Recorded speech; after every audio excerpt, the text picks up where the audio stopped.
During the Second World War, the United States experienced a revolution in tank design and production.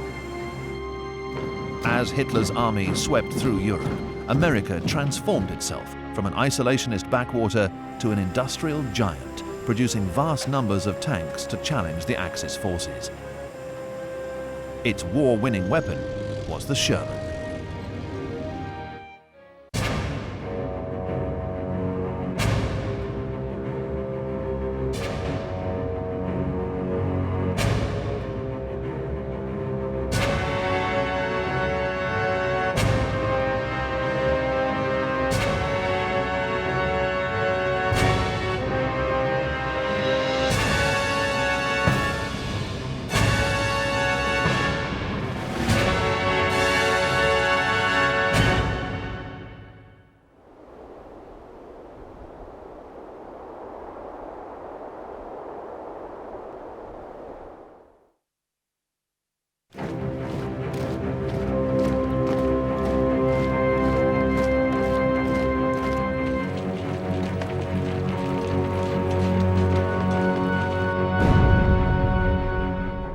On the 15th of September 1916, the British Army unleashed a secret arsenal of devastating weapons.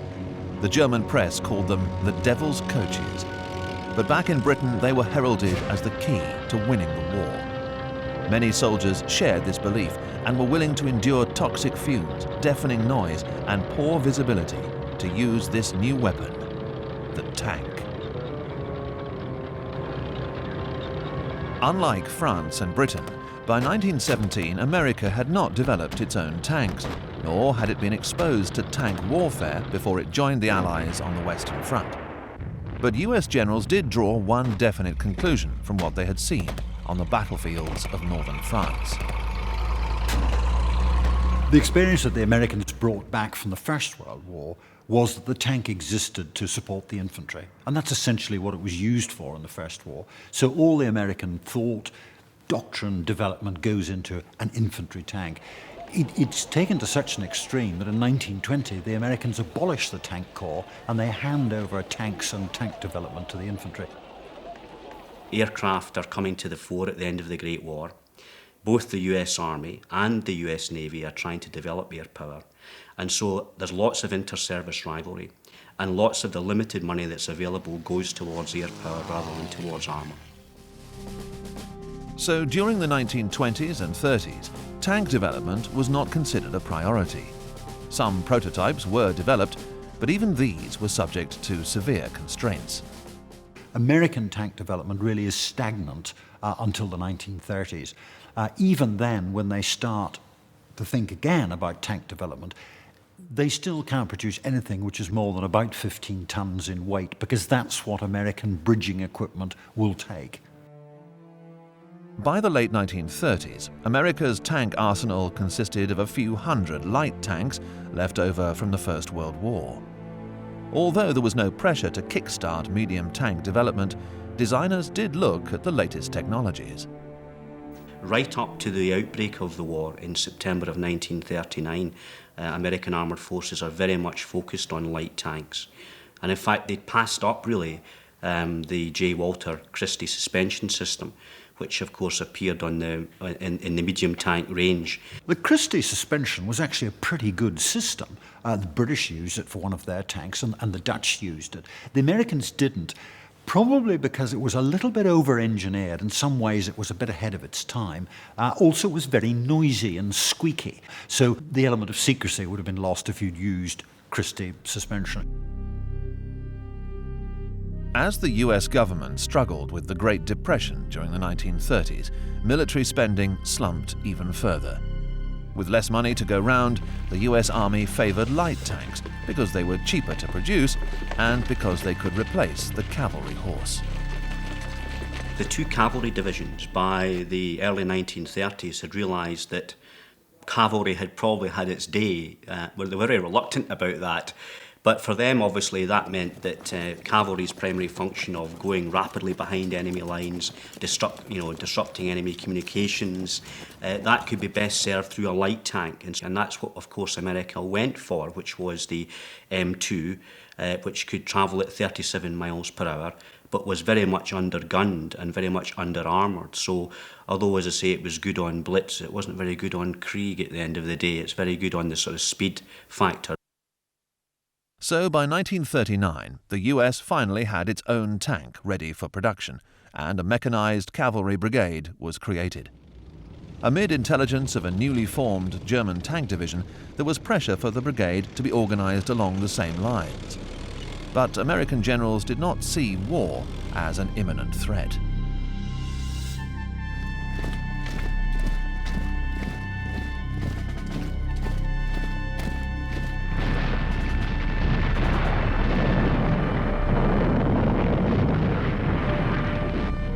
In the late summer of 1939, Germany stunned the world by invading Austria, Czechoslovakia, and Poland. By the summer of 1940, the Germans had invaded the Low Countries and had completely annihilated the French forces.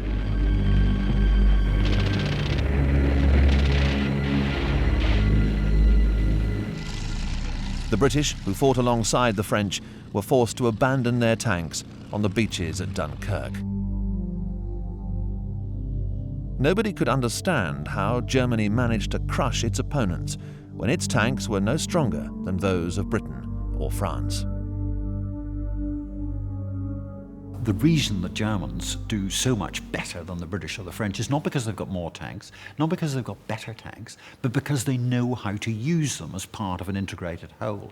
And that lesson is taken up by the British, passed on to the Americans. The other lesson is that it's no good having a nippy little tank with very little armour and a pea shooter for a gun. You needed a tank with a decent punch, and it needed to have sufficient armour to withstand what the Germans were going to throw at you.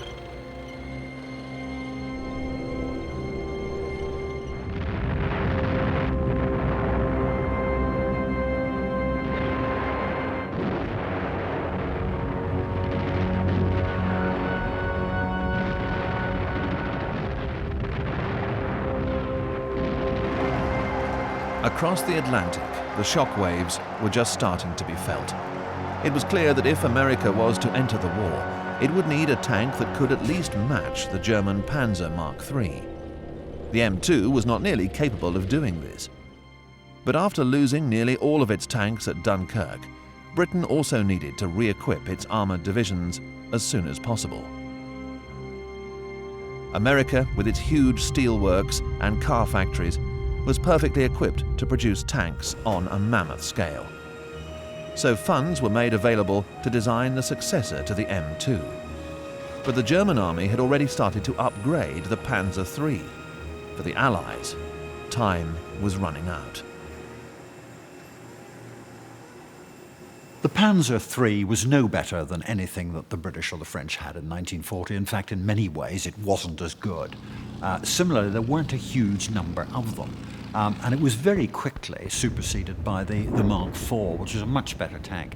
But at the same time, the III, that was the first tank that the Germans had really in major numbers, in industrial type production. It enabled them to train, to get accustomed to using armour. Certainly German tanks were not as heavily armoured, and the 37mm German gun had no advantages whatsoever over the British 2-pounder. In fact, the 2-pounder was slightly superior. So in 1940, the Panzer III didn't seem such a threat, but it rapidly became one, because like the Panzer IV, it was capable of being rapidly upgunned, and this is in fact what started to happen. I think it was realised by some people that it was the way we were using them that was wrong, as opposed to the tanks themselves. People were very reluctant to accept that. It is always very difficult to say that something you have believed in for years, that you have trained for, you have practiced, is actually not correct. And it took quite a lot of time for people to realise that it wasn't just that German tanks were better, which as the war goes on, they become. They weren't at the beginning of the war. German tactics were better. By April 1941, a new medium tank was leaving the production line. Named after the Confederate General Robert E. Lee, the M3 had a 7-man crew. In addition to its 75mm gun, the M3 also mounted a 37mm gun as well as 4 machine guns. Its armour was up to 37mm thick. Its right radial engine gave it a 340 brake horsepower, a range of 120 miles, and a top road speed of 26 miles per hour. Under the Lend-Lease policy, the UK bought 600 M3 tanks and called them the General Grant. The main selling point of the M3 was a much heavier armament to match the German tanks, which had proved so successful in the battle for France. The main gun was not mounted in the turret, but in a sponson on the right-hand side of the hull. But it could only move 15 degrees up and down. When the Lee Grant comes in, it's always been the concept that as soon as we have a turret that can take a 75mm gun, that is what we move on to. So in a sense, Lee Grant was always a stopgap. The Lee Grant played a crucial part in the North African campaign, earning the title Egypt's Last Hope. But it proved unable to deal with the Panzer IV and was eventually replaced by the Sherman. Its wartime career did not end there, though. In 1944, a number of Lees were sent to the mountainous jungles of Burma, where they helped the Allies defeat the Japanese army. By 42, we desperately needed a proper turret-mounted 75mm gun. 75mm being the smallest size really that could fire a practically useful high-explosive shell. It had to have a punch. Not only did it have to have a punch, but it had to have a range. One of the problems of all British tanks was that they didn't have the protection that they needed against the equivalent German tanks, and they didn't have a gun that would go through German armour. So all the time our thinking is we need more armour, we need a bigger gun. That isn't as easy as it sounds, because bigger gun, more armour means more weight, therefore means more powerful engine, might mean less manoeuvrability. What the Allies needed was a tank that could be built in large numbers by a civilian workforce. Not only did it need to be effective in battle, but it needed to be easy to operate and maintain. So designers came up with a medium tank they hoped would fit the bill. The Americans called it the M4, but the British named it the Sherman. Well, I mean, it really replaces the Grant. It comes along as, you know, the successor to the Grant, as the medium infantry tank for the US Army. And it's going to be the most important tank manufactured in the United States, and one of the most important tanks of World War II. The M4, or Sherman medium tank, had a 5-man crew. Beside its main 75mm gun in the turret, the Sherman also mounted 3 machine guns, as well as a 50.8mm smoke mortar. Its armour was up to 100mm thick. Its Ford V8 engine meant it was capable of a range of 100 miles, a brake horsepower of 500, and a top road speed of 26 miles per hour.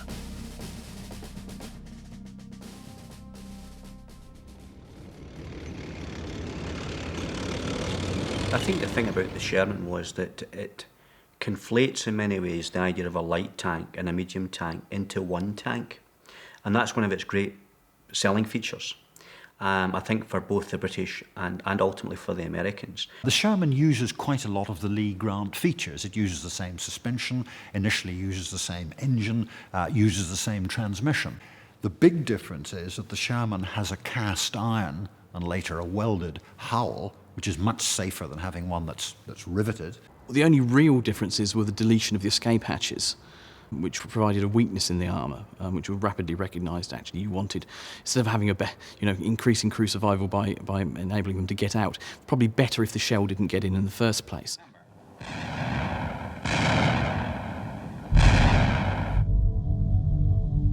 With orders pouring in, US tank factories were under enormous pressure to produce Shermans quickly, cheaply, and in large numbers.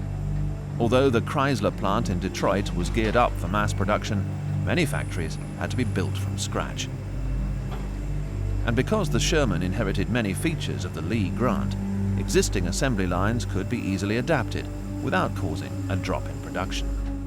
I think the thing about the Sherman tank as well is that it's a reliable tank that can be manufactured relatively easily, in fact very easily, and we can see that by the numbers that are produced.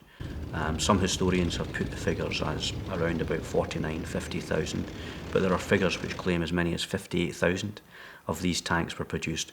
Either way, they produced more Shermans in the United States than the entire German wartime production of tanks.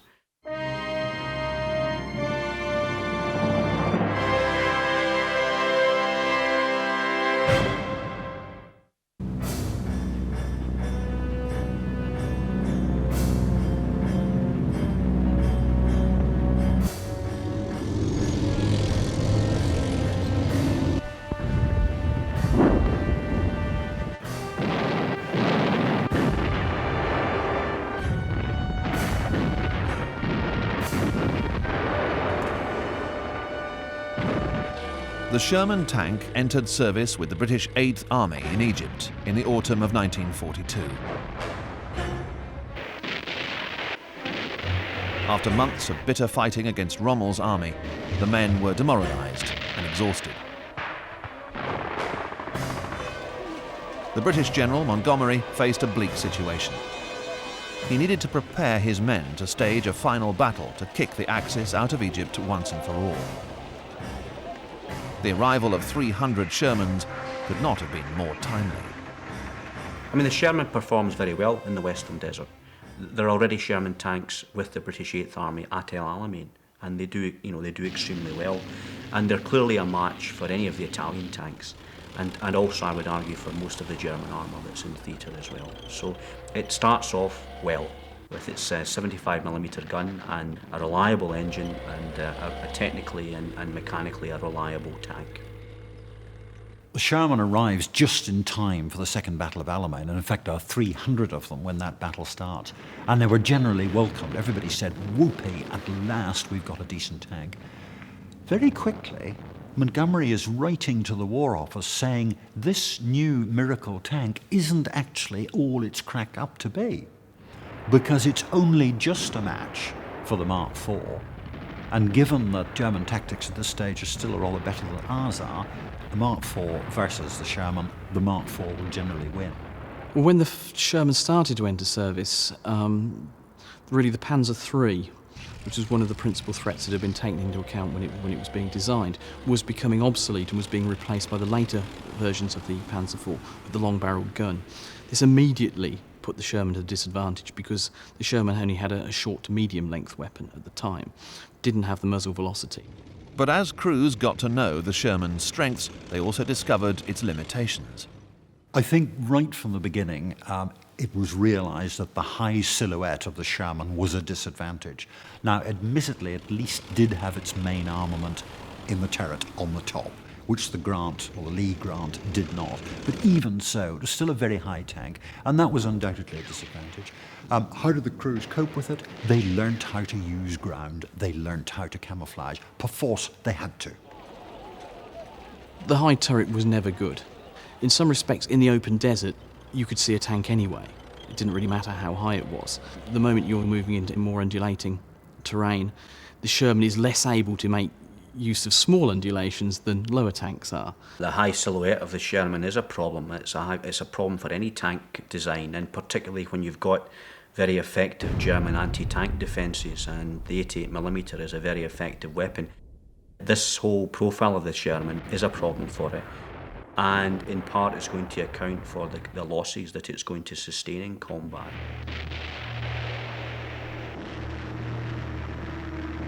One of the biggest problems was that the Sherman was built to withstand 37mm armour-piercing ammunition. But when the Germans started using their 88mm anti-aircraft gun to knock out tanks, the Sherman's thin armour made it extremely vulnerable to catching fire. This weakness earned the Sherman unfortunate nicknames. The Germans called it the Tommy Cooker, and the Allies called it the Ronson after the lighter because it always lit first time. The Sherman had one weakness that it was famous for, and this was, as tank crews say, its ability to brew up, that is, catch fire. The battlefields were quite often littered with burning Shermans, quite a distinctive and very distressing sight. What the Sherman's problem was the ammunition stowage.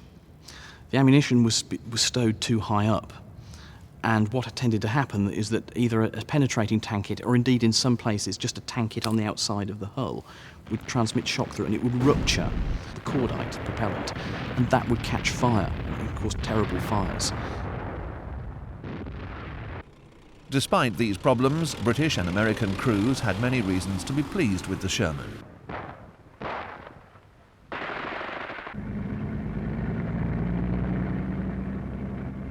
The introduction of the three-turret crew on the Sherman, another major factor in its success.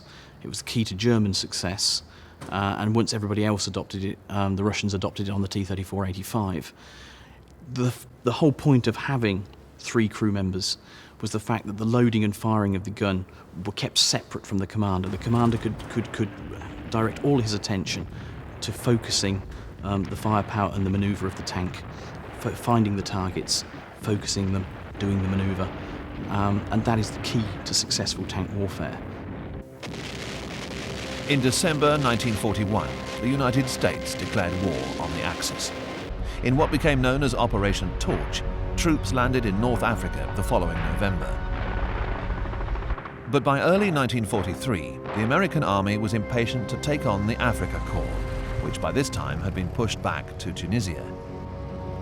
By this stage of the long desert campaign, the differences between the hardened British tank crews and their American counterparts really began to show. That 50 caliber Browning that they have mounted on the top of the American Shermans, which is ostensibly there is an anti-aircraft weapon. The British say, well, that's no use, we don't want that. So they take it off, so they get rid of that. I think the great difference between American and British tank crews on America's entry into the war after the Operation Torch landings in North Africa in November 1942 is, of course, the British tank crews by this stage are very experienced and they know what the Germans can do. The American tank crews are inexperienced and have no idea what the Germans can do. And it's because of that inexperience that the Americans have this terrible disaster at Kasserine Pass, which is the first major clash between German armour and American armour, and the Americans come out of it very badly. 1,000 men were killed at Kasserine Pass. Hundreds were taken prisoner, and most of their tanks were destroyed. The Americans had relied on the M3 Lee Grant tank during the battle, which proved completely ineffective against the fearsome 88mm anti-tank gun. It was a turning point for the US Army. Commanders were changed, tank strategy was radically transformed, and the Lee Grant was replaced by the Sherman, which went on to become the main Allied tank for the rest of the war. Despite losses on some fronts, the adaptability of the Sherman allowed innovation that saved countless lives. One of the most useful variants to emerge from the desert campaign was the Sherman Crab. The Sherman Crab was one of a number of armoured engineering vehicles that started to emerge towards the latter part of the Desert War, principally due to the enormous casualties we took in combat engineering during the early part of the war, and the essential need to provide means of overcoming various obstacles. There were a number of Sherman variants, and one was the Crab, as it was known, the flail tank. This had a roller on the front of the tank with lengths of chain, and it was used for clearing minefields. And you drove it through the minefield, the flail turned, the pieces of chain beat on the ground in front of it and exploded the anti-tank mines. Very, very simple, but very effective way of clearing a lane through a minefield. Very useful in North Africa, where both sides used huge quantities of mines, and equally very useful in Normandy, particularly on the D-Day landings, when we had to be able to clear lanes to get tanks off the beach. So, jolly useful bit of kit.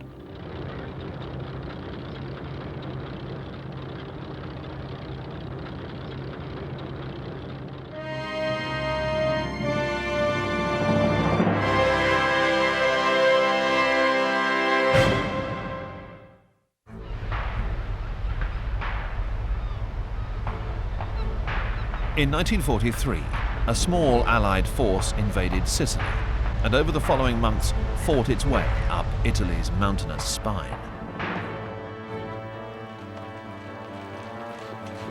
The rugged terrain favoured German defenders, and presented huge challenges to Allied tactics. With the Sherman tank, with its 75mm gun, it could penetrate 3.7 inches of armour plating. The trouble was that both the Panther and the Tiger frontal armour was 4 inches or better. And so in any frontal engagement, the Sherman tank was at a big disadvantage. The Panther was a terrible surprise for the Americans. They really hadn't counted on encountering anything quite as ferocious as that. And their losses against Panthers in head-on encounters were enormous. At least, the Americans reckoned to lose at least 5 Shermans for every Panther. The only hope they could have against a Mark V would be to sneak up on it and try and get it from the rear. Perhaps 3 or 4 Shermans might be able to get up behind one Panther. And similarly with the Tiger. If they could get the Tiger with its engine switched off, when the Tiger crew then had difficulty in traversing the gun, they might have a chance. But again, it's a question of using a lot of Shermans to take on one Tiger or one Panther. But we had plenty of Shermans.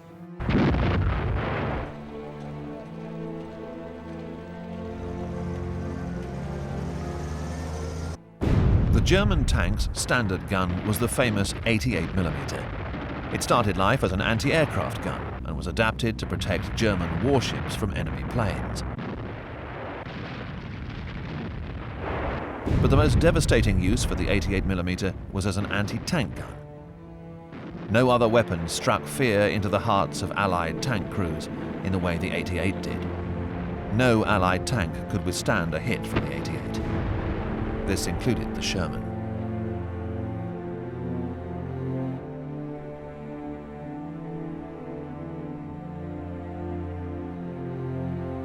This particular German officer was an artillery officer. He was in charge of an 88mm gun in Italy, covering a pass, a little gap in the road that only one tank could come through at a time. And the Americans kept sending a Sherman through each time, and each time the 88 was easily able to destroy it with a single shot. And when asked, well, what happened in the end, he said, well, what happened in the end, we ran out of ammunition and the Americans didn't run out of tanks. And that really shows the utility of being able to mass-produce tanks, but it also shows the awful consequences for American tank crews.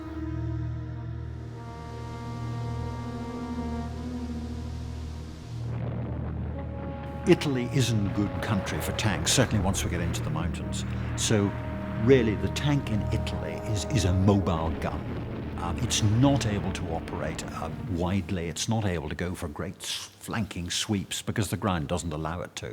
So although we were able to produce far more tanks than the Germans did, our numerical supremacy really was negated by the ground. So it didn't make that much difference. In response to the difficulties faced by the Allies in Italy, attempts were made to improve the Sherman's performance. It's become a piece of folklore in many respects that one of the Sherman's great weaknesses was the fact that it was petrol-powered, and great outcries to why the Americans didn't realise this and put a diesel engine in.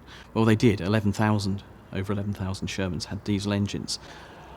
The US Army then looked into it and decided that because of the type of logistics they would need for Normandy, they couldn't afford to have 2 lots of fuel supply. Early in 1944, preparations started for an invasion of Normandy. The Italian campaign told the Allies to expect unforgiving terrain and more Tiger and Panther tanks. So America considered producing a heavy tank called the M6.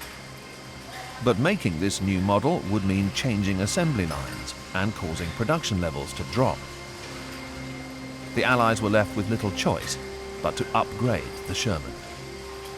There was real concern in both Britain and the United States, and I think a number of senior people were very worried that in fact America had not gone ahead with the design of the M6 and there was produced a very heavy battle tank of perhaps 50 tons or so that could have competed with the Panther and the Tiger tank. But they're stuck with the medium Sherman. And so the only solution they can come up with really in relation to that is obviously to put an improved gun on the Sherman.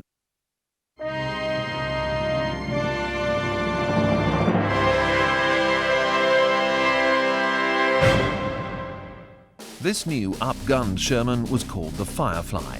It had a 5-man crew. Its main armament was the British 17-pounder gun, and it also mounted a machine gun. Its armour was up to 89mm thick.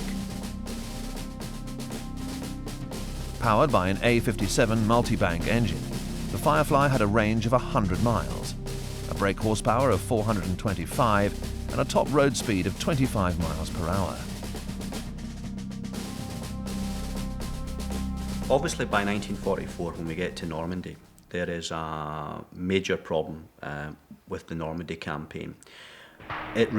Normandy is a place, although the beaches are ideal for invasion, once you get off the beaches, the French bocage country clearly favours the defender.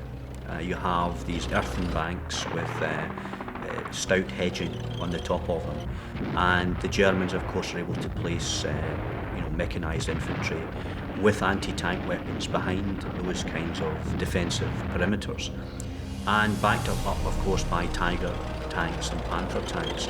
And so Sherman losses began to rise steeply in this attritional warfare.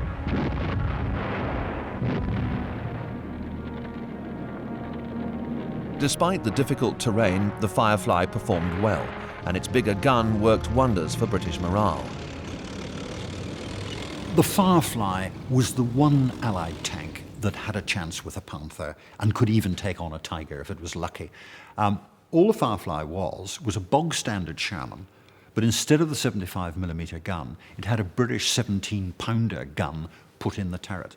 The Firefly wasn't a tremendously effective weapon, to such an extent that the Germans told their tank crews always to attack it, which led to the rather interesting experiment, later became very, very standard, of actually painting the end of the barrel pale blue with a brown underneath so that it looked like it was a short barrel. It actually works surprisingly well. It worked as far as the British were concerned, and they did have one Firefly in each troop of 4 tanks. So you had 3 ordinary Shermans with a 75mm and a Firefly with a 17-pounder. Excellent gun that could take on a German tank. The Americans didn't take that up.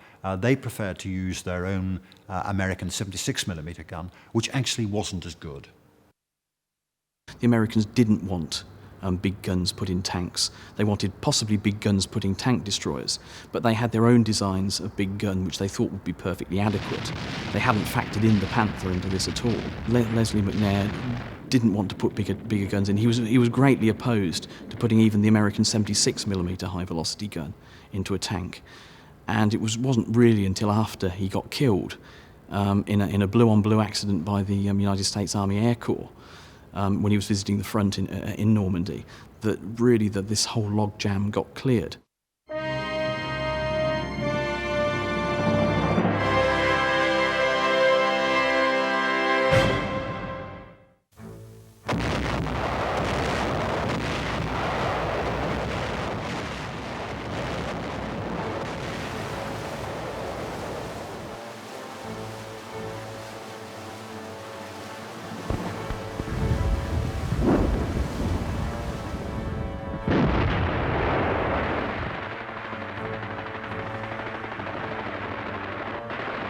In June 1944, Allied troops mounted an invasion of Normandy in northwestern France. Although the Firefly performed well, its armour was too thin to withstand heavy fire from German tanks. I think, obviously, when we get to 1944 and we get into Normandy, the technical disparities between the German tanks and the M4 Sherman are quite significant in terms of armour as well as in terms of the actual gun that's mounted. And although the Firefly addresses the gunnery issue up to a point, it cannot address the armour protection issue. And so Shermans are still being destroyed in great numbers. This problem prompted the development of the T-14, otherwise known as the Jumbo. Besides having much thicker armour, it also had extra wide tracks. But the thicker armour made it virtually impossible for mechanics to get to its moving parts. Despite this drawback, 250 were sent to Europe, and they were welcomed by the troops. The The Sherman Jumbo was a vastly up-armoured Sherman that was specially produced and used in Normandy. It wasn't used extensively as a replacement for the Sherman. The up-armouring had sort of overstressed the suspension and the transmission, and therefore it was only for use in limited numbers in limited situations. But it was very, very popular with the troops. It was essentially used to lead tank formations, but in particular in the bocage, in areas where they might be ambushed, as a lead tank that would be able to take a fair amount of German anti-tank fire and not succumb to it. But it couldn't be used as a main tank because it was really too heavy for the transmission and suspension. I think around 250 were built. There were never enough of them. So what the Americans resorted to doing in Normandy was getting hold of knocked out Panthers and cutting them up and bolting the armour on to the front of Shermans to make these sort of replacement jumbos. But US generals knew that the war would be won not only on the battlefield, but in America's tank factories. By 1944, the sheer number of Shermans was starting to tip the balance in favour of the Allies. So sacrificing Sherman production in favour of the less reliable T-14 simply wasn't an option. The thing with the Sherman, we needed so many Shermans that it simply wasn't a matter of introducing a new tank. We could incrementally improve the Sherman, but the Sherman it had to be. So, with too few jumbos to go around, Sherman crews had to come up with their own creative solutions to improve the safety of their tanks. They put water jackets round the shells in the upper part of the hull, which stopped them catching fire. If the rack was penetrated, the water would leak onto the fire and put it out. Also, they added what's called applique armour. They welded patches of armour onto the side of the tank. These had a propensity to fall off after one hit, but one hit, saving you from one hit, was quite often quite a good thing anyway.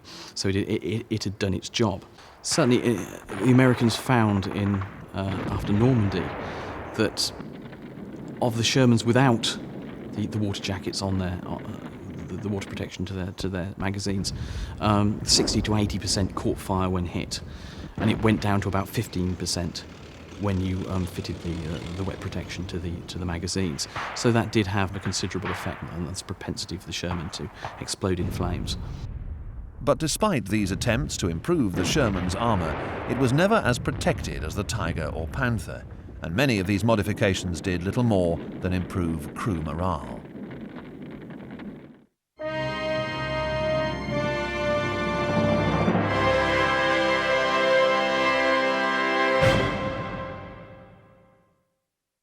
The strength, reliability and maintainability of the Sherman hull and power system meant that it was perfect for conversion to perform engineering tasks.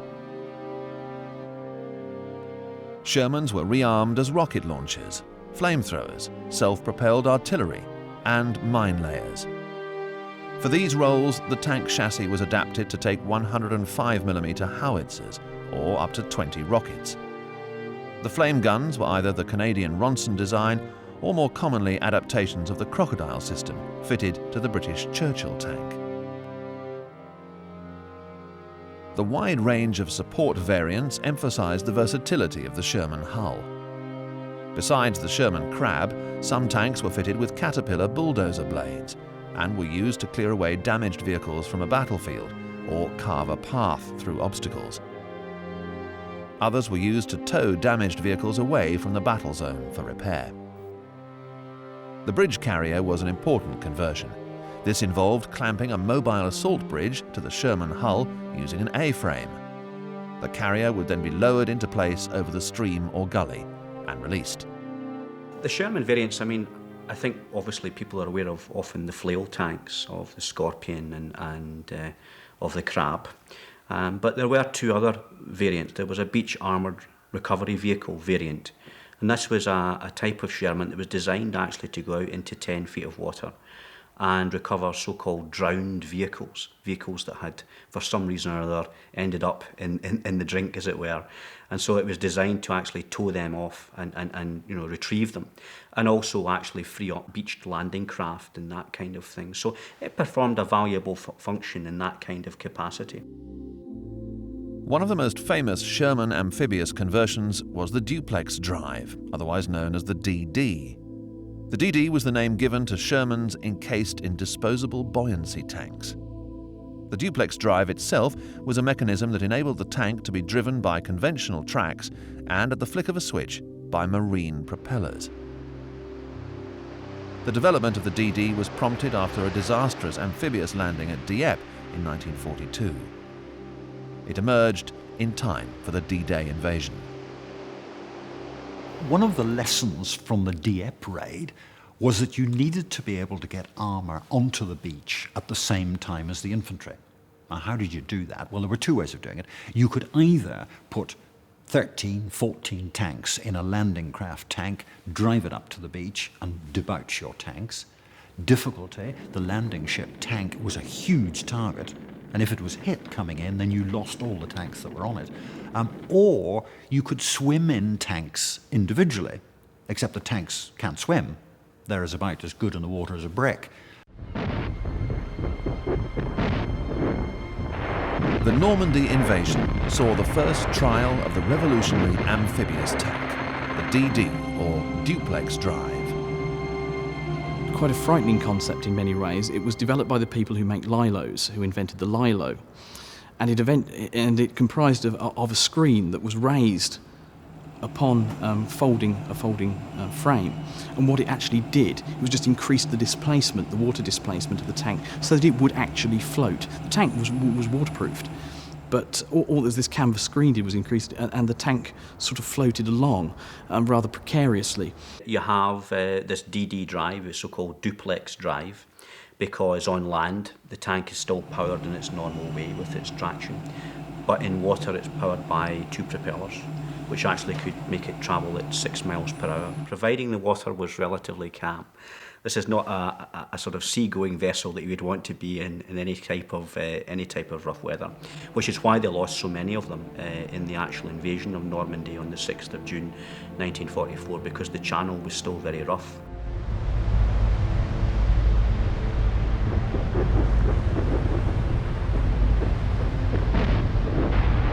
They were only supposed to be dropped fairly close to the beach, but there was a navigation error. The Americans dropped theirs a long way out. Also, they dropped them at the wrong place along the beach, and the tanks had to turn relative to the tide and the waves to try and reach the beach, and they got swamped doing the turn. If they'd been dropped closer in, they would have worked quite well. They worked quite well further down the beach. The water simply came across. In some cases, we're talking about a freeboard of only a few inches. So, any kind of sea at all is going to cause a problem here. However, that was offset by the fact that the surprise of the defender suddenly seeing a tank coming ashore, swimming ashore from sea. The actual skirt, was very easy to drop down, and so the tank was almost instantly ready for action. And it certainly had a big psychological impact upon the enemy, seeing something like that being used against them. But many crews perished. They were equipped with submarine escape gear, but how many of them actually managed to use it? Very few in number.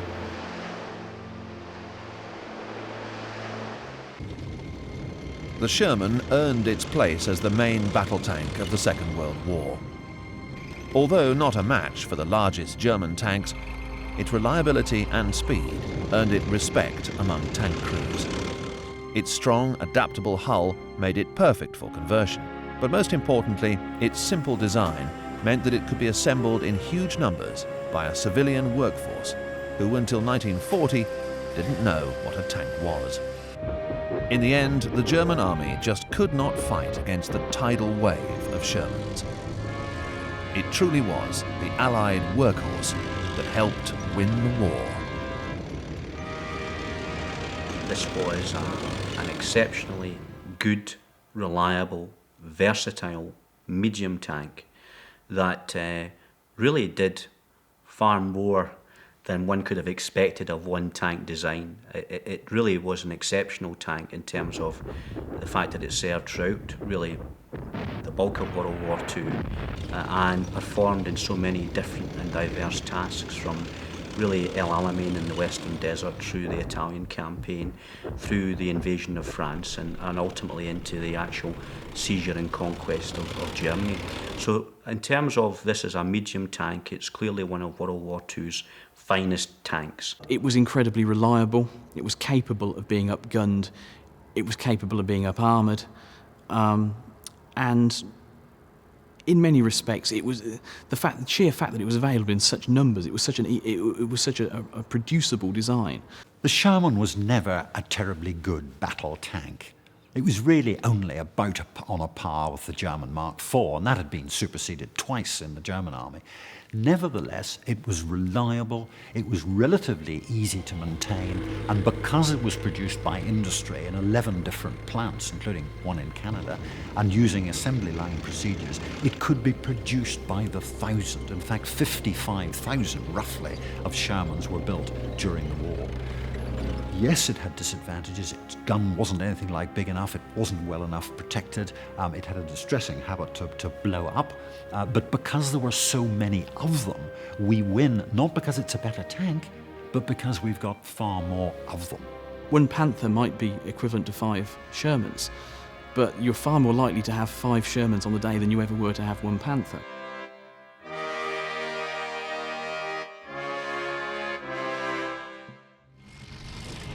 The KV tank symbolized the iron will of communist Russia to outproduce, out-armor, and outgun the capitalist West during the Second World War. It proved its worth in the war against Finland, and by 1941, it was the most powerful tank in the world. The KV's robust design even forced German designers to come up with a tank strong enough to take it on. By 1945, it had evolved from a brutal fighting machine to a war-winning weapon.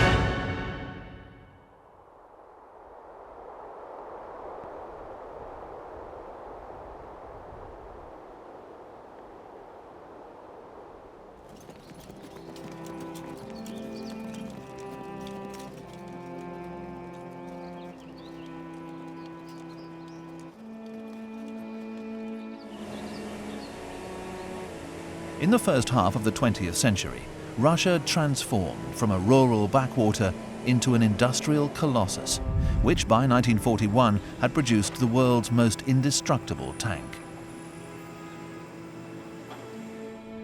By the end of the Second World War, it had produced more tanks than Germany and the United States put together.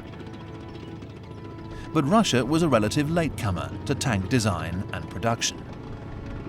The Russians had no experience of tank warfare in the First World War.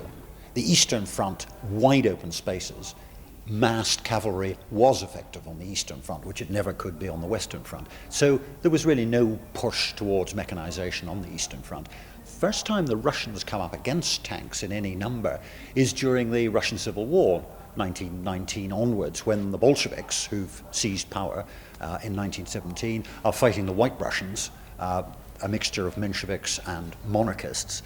Now the British, the French and the Americans are supporting the White Russians, and they supply them with a number of tanks. The Bolsheviks capture some of them and use them. Now tanks were not crucial in the Russian Civil War. They really had very little effect. Armoured cars and armoured trains were far more important than tanks, but the idea was sown. But there's clearly a division here between Russian military professionals and those informed by Marxist-Leninist ideology. And many of those informed by Marxist-Leninist ideology who had served with the 1st Cavalry Army, who were loyal to Stalin in his struggle with Trotsky, people like Budeny and Voroshilov, are people who are very much wedded to the idea still of cavalry and mass infantry assault, rather than the use and application of armour. During the 1920s, Russia's military thinkers set about studying tactical maneuvers in great depth. By analysing various military engagements, such as the Great War, they planned to outline how a war might be waged in the future. Their thinking led to the development of a theory which eventually became known as deep battle. The Russians accepted that whatever form future war might take, it would involve wide open spaces. The deep battle concept, which was the Russian idea of what future war might be, was not dissimilar to Little Hart's idea of the expanding torrent in England, or the German version, which was blitzkrieg. Essentially, they are all the same. What the Russians thought was that you would need a tank of some sort, probably a heavy tank, to support the infantry and create breaches in the enemy defences, and then you would need a medium tank or a light tank to exploit those breaches. What you would do is you would break through enemy defences, you would drive deep into enemy territory, and then you would carve up your enemy. So it's a very offensive concept. It's a way of breaking down the trench lines of the First World War. The Russians like it because they want to fight an offensive war and because they believe in independent mobile operations of the kind that cavalry used in the Civil War, and because they are very keen on motor cars and vehicles of all kinds. So these things all come together. And so in the early 1930s, Tukhachevsky, who's the head of materiel for the Red Army, becomes the main advocate of the deep battle concept. And it's really adopted in 1932-33 as the main doctrine of the Red Army.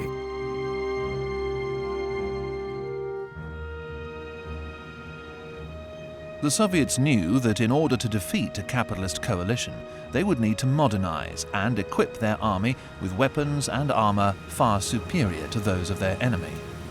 But Russia lacked the industry to equip a 20th century army. Stalin soon found a radical solution to this problem.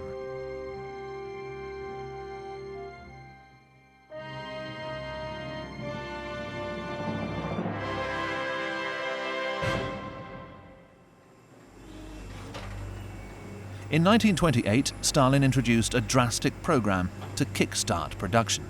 It was industrialization at a speed never witnessed nor attempted before. Russia was defeated in the 1914 to 1918 war because it was backward.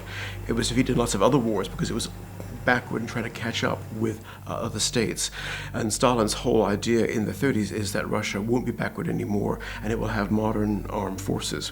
He's not alone in that because Russian governments, really from the time of Peter the Great, have been trying to catch up with the West and carry forward state-sponsored modernization for military goals. Stalin planned to use his position as leader to impose a harsh program of industrialization. This would mean taking money away from his people and injecting it into his meager army, so improving military output. Called the 5-year plan, this project would allow Russia the opportunity to modernize its army and eventually surpass the capitalist West.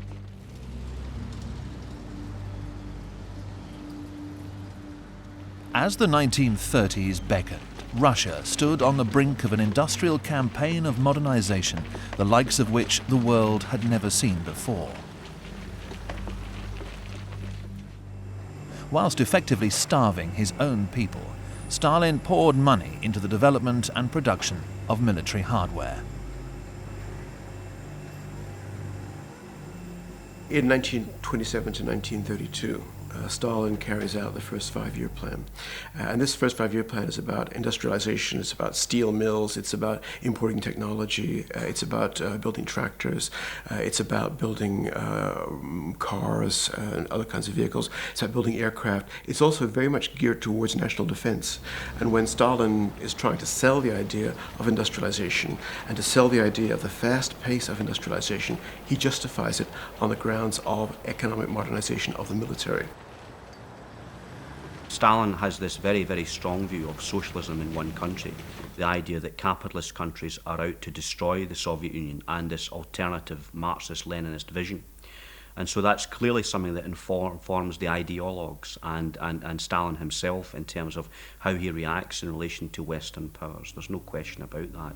And I think armour plays a part in all of this, and it's certainly something which concerns the Soviet Union in terms of making sure that it has got a large armoured force.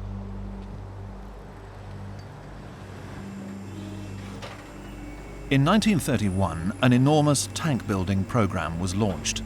Over the years that followed, a number of heavy tanks were produced as Soviet designers experimented with different features. The main heavy tank that emerged from Russia during the 1930s was the T-26. A number were sent to Spain to help the Republican cause. It was a baptism of fire, and the experience marked a turning point for Russian tank evolution. The Spanish Civil War had a large impact on Soviet armoured vehicle development. It was here that they came up against the Germans for the first time. Their tanks were exposed to high-velocity anti-tank fire, first of all from the small 37mm anti-tank gun, but increasingly towards the end of the conflict, the Germans, the Condor Legion, started using the 88mm gun as an anti-tank weapon. As a result of this, the Russians soon realised that they would have to dramatically up-armour and up-arm their vehicles. And this started a race which they took far more seriously, in fact, than the Germans did.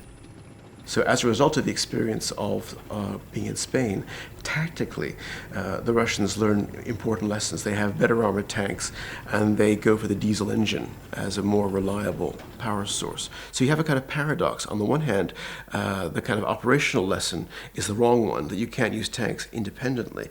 But technically, they do produce better tanks as a result of what they learned in Spain. But while Russian tanks were being put through their paces in Spain, Stalin embarked on an 18-month campaign of terror that later became known as the Purges. The stronger the Red Army grew, the more Stalin suspected it of harbouring Tsarist sympathizers who were plotting to overthrow him. So Stalin drafted a list of supposed enemies and had them killed or sent to concentration camps. The effect on the Red Army was devastating. 3 of the 5 marshals of the Soviet Union are made to disappear. And of the corps commanders, these are lieutenant generals and generals, 75 out of 85 of those senior officers are eliminated in really effectively 12 to 18 months.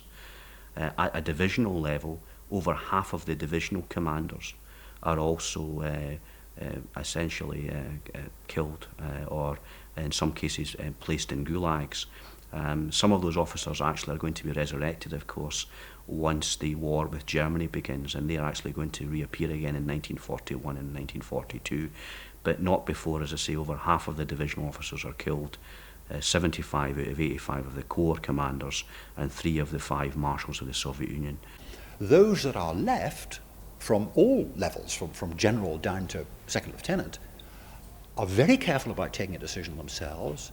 They're very careful about using their initiative. They're very, very careful about doing anything that might draw the unfavourable attention of the Commissar and the party upon them. So, in a sense, it stultifies the Russian army. It brings their professional standards way down, and they suffered for it in 1941. Stalin's paranoia and subsequent purges had caused great damage to the structure of his army and power base. As a result, he was left with a massive armed force, but little military intelligence or confidence to back it up.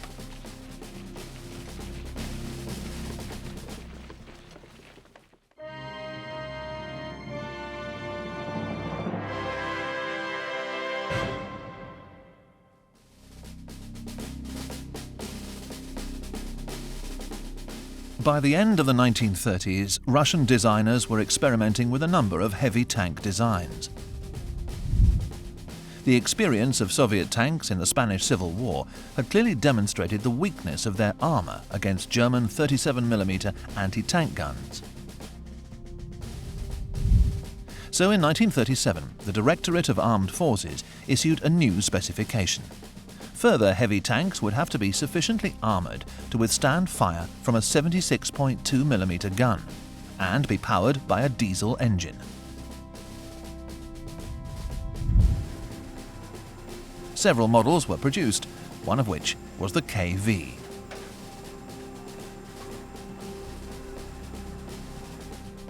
The KV was named after Klimenty Voroshilov, the Soviet People's Commissar for Defense. It had a 5-man crew.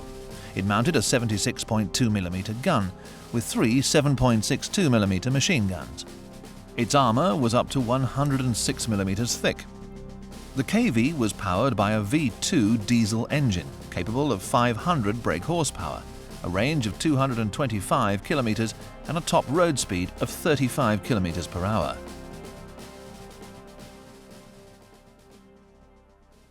The tank was 46 tons, quite heavy, and one of the drawbacks already was at the time that it couldn't keep up with the T-34s, and that was a setback to it. It had, however, quite a few advanced things incorporated, like the torsion bar suspension, and also had a compressed air starter.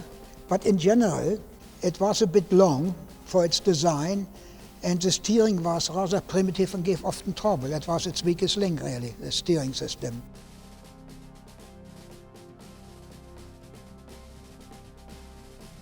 Despite its low speed, the KV-1 used its workhorse V2 diesel engine to great effect. The V2 was an excellent engine. It was simple, it was easy to maintain, and it had the great benefit of being diesel, which meant that it was much easier to start in the cold Russian winters. Less problems with ignition, less problems with damp.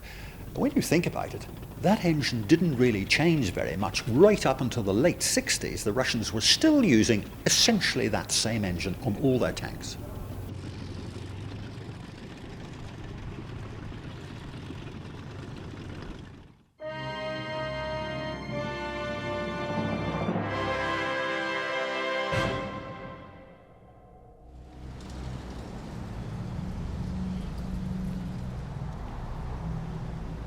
By the late 1930s, Stalin had become increasingly worried that Russia would be invaded from the west.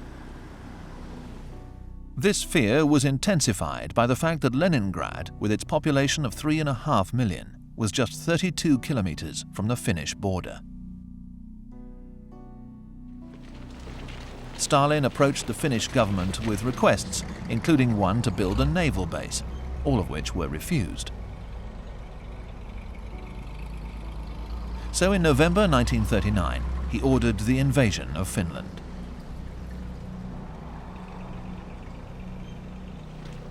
On paper, the Red Army had an enormous advantage, outnumbering the small Finnish force by more than 5 to 1. It was backed up by over 1,500 tanks, a number of which were KVs. Yet the campaign turned into a complete disaster for Russia. The war in Finland is a rather strange war because it isn't really suited for the kind of independent operations which deep battle takes into account.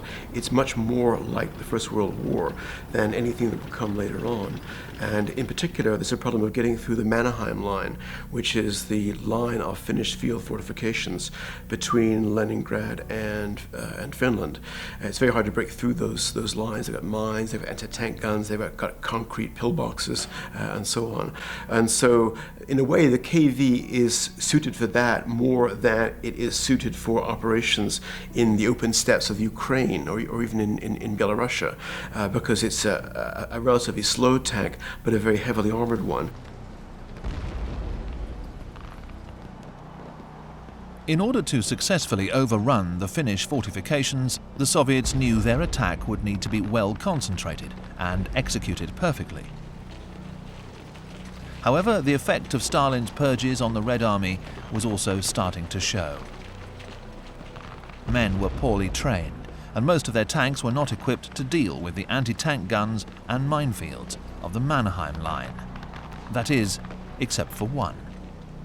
Now, the KV tank is going to be one of the few success stories in relation to this war against Finland, in the sense that it is very, very effective against destroying Finnish entrenched positions and Finnish bunkers, and does have a significant impact upon the battle. But it's literally about the only Soviet success story in relation to this conflict, and in fact the Russians lose extensively in this conflict. They lose hundreds of tanks, literally hundreds of tanks. Their air power is ineffective because, of course, much of this fighting is north of the Arctic Circle, and of course so much of the time it's dark because it's north of the Arctic Circle, and so therefore air power can't be deployed. And the Finns, using ski troops, are extremely mobile, very, very effective and well led under Mannerheim, and put up a very, very good fight, really. Despite the Finns' fierce resistance, the Red Army broke through the Mannerheim line in February 1940. Although the KV had contributed to this success, its performance in battle had also highlighted a number of faults. Besides needing another crew member to take the pressure off the commander, the KV needed a larger gun that could blast open bunkers. But mounting a bigger gun meant enlarging the turret, so the KV-1 was adapted. The resulting tank was called the KV-2, but was named Dreadnought by its crews. Leading on from the KV-1, we have the development of a new high silhouette tank called the KV-2. Now, this was to be a real attempt at mounting a large gun on a tank chassis. And initially they start with a 122mm, but that quickly is upgraded to a 155mm gun, which they mount on the KV-2. Now, mounting this kind of gun on the same chassis as a KV-1 obviously meant that the actual tank, the whole balance of the tank, the whole centre of gravity of the tank, and the actual weight of the tank were all dramatically altered. The addition of a larger gun totally changed the shape of the KV. It could accommodate a 6-man crew. Its main gun was increased to a 152mm howitzer, alongside which were mounted two 7.62mm machine guns. It shared its predecessor's V2 diesel engine and 600 brake horsepower.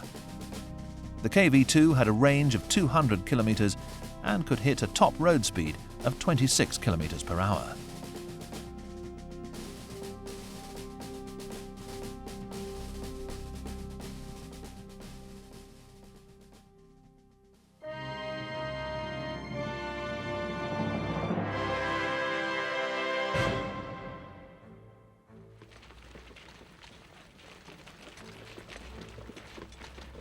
The KV's real baptism of fire came in 1941. Despite signing a non-aggression pact, Hitler did not trust Stalin and decided to launch a preemptive strike. Codenamed Operation Barbarossa, Hitler launched his most ambitious attack of the Second World War. To defeat the Red Army, Germany sent a force of over 3 million men, backed up by hundreds of thousands of armoured vehicles, horses and aircraft.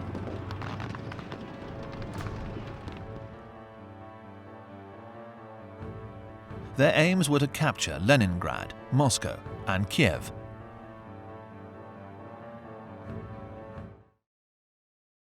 The main German battle tanks were the Panzer Marks III and IV. But despite this show of strength, Hitler did not expect a struggle. His panzers had demolished every Allied tank in their path, and he believed that Russia, an inferior nation, was simply unable to produce anything to match German technology. As it awaited the arrival of the German force, the Red Army deployed the KV and its main medium tank, the T-34. When German troops met both tanks, their shock was palpable. When the Germans initially met the KV, there was consternation, in some cases panic even. The Germans find here's this huge tank rumbling along, or perhaps not even rumbling along, perhaps just staying still at a crossroads. And however much they fire at it, they can't do it. It has absolutely no effect. Everything bounces off. There are instances of a KV driving rather slowly through the serried ranks of German tanks, and nobody can do anything about it. And the only way they can take it out is by about turning, driving alongside it, and getting it up the rear. So it certainly worries them initially. So what message they get, the Germans, in June, July 1941, is not that the Russians have a very mobile tank or a very good all-purpose tank, which is the T-34. What they learn is that the Russians have a very heavily armored tank, which is the KV, and that tank cannot be the armor can't be penetrated by the 37mm anti-tank gun, or by the 50mm anti-tank gun, or by any tank gun carried by German tanks of the time. The Germans quickly realized there were few ways to successfully attack and destroy a KV tank. One way was simply to outnumber it, overpower it with firepower from all sides. The other, more reliable method was to use an 88mm anti-aircraft gun. But even then, artillery troops would need to erect and aim the gun first, an extremely time-consuming maneuver during the heat of battle. So the KV prompted the German army to step back, to realize the limitations of their own tanks, and to create something to match it.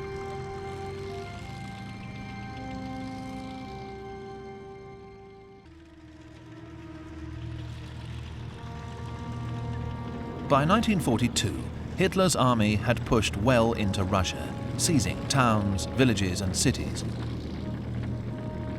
Hundreds of thousands of prisoners had been captured and countless numbers had died in combat, but the battle raged on.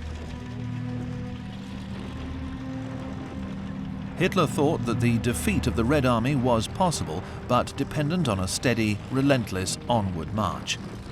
He knew his army did not have time to get bogged down in battle, and that to fail in the north of Russia would also mean failure in the south. But the sheer robustness of the Russian KV tank had become a painful thorn in the Führer's side.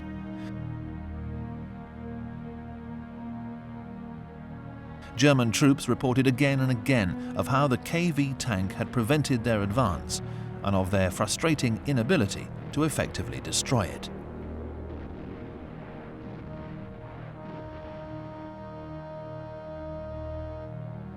But perhaps the Germans should have recognized the Russian threat earlier.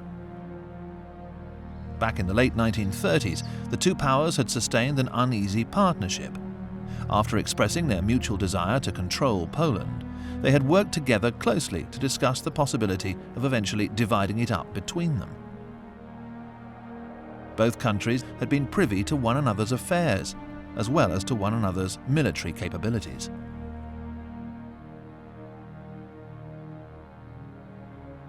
It is said that during that very artificial German-Soviet alliance, cobbled together by Ribbentrop to allow them to divide Poland between them, that a Russian armoured delegation visited German tank factories and were shown the Mark IV. And they said to the Germans, yes, don't you have anything bigger than that? And the Germans said no, because they hadn't. And the Russians believed that something was being hidden from them. The Germans surely must have something bigger than the Mark IV. The Russians, of course, knowing that they had the KV and the T-34 under development, both of which were considerably bigger, or would be, than the Mark IV. The KV was not only shell-proof, but it could overcome virtually any obstacle. Once the Germans discovered the KV's power, their consternation turned into outright panic. Hitler's plan to secure Moscow before the onset of winter was fading fast, and as more and more KVs got in their way, the progress of the German army became unbearably slow.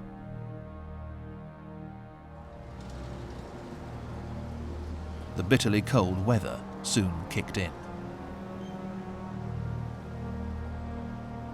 The German army was not prepared for a winter war.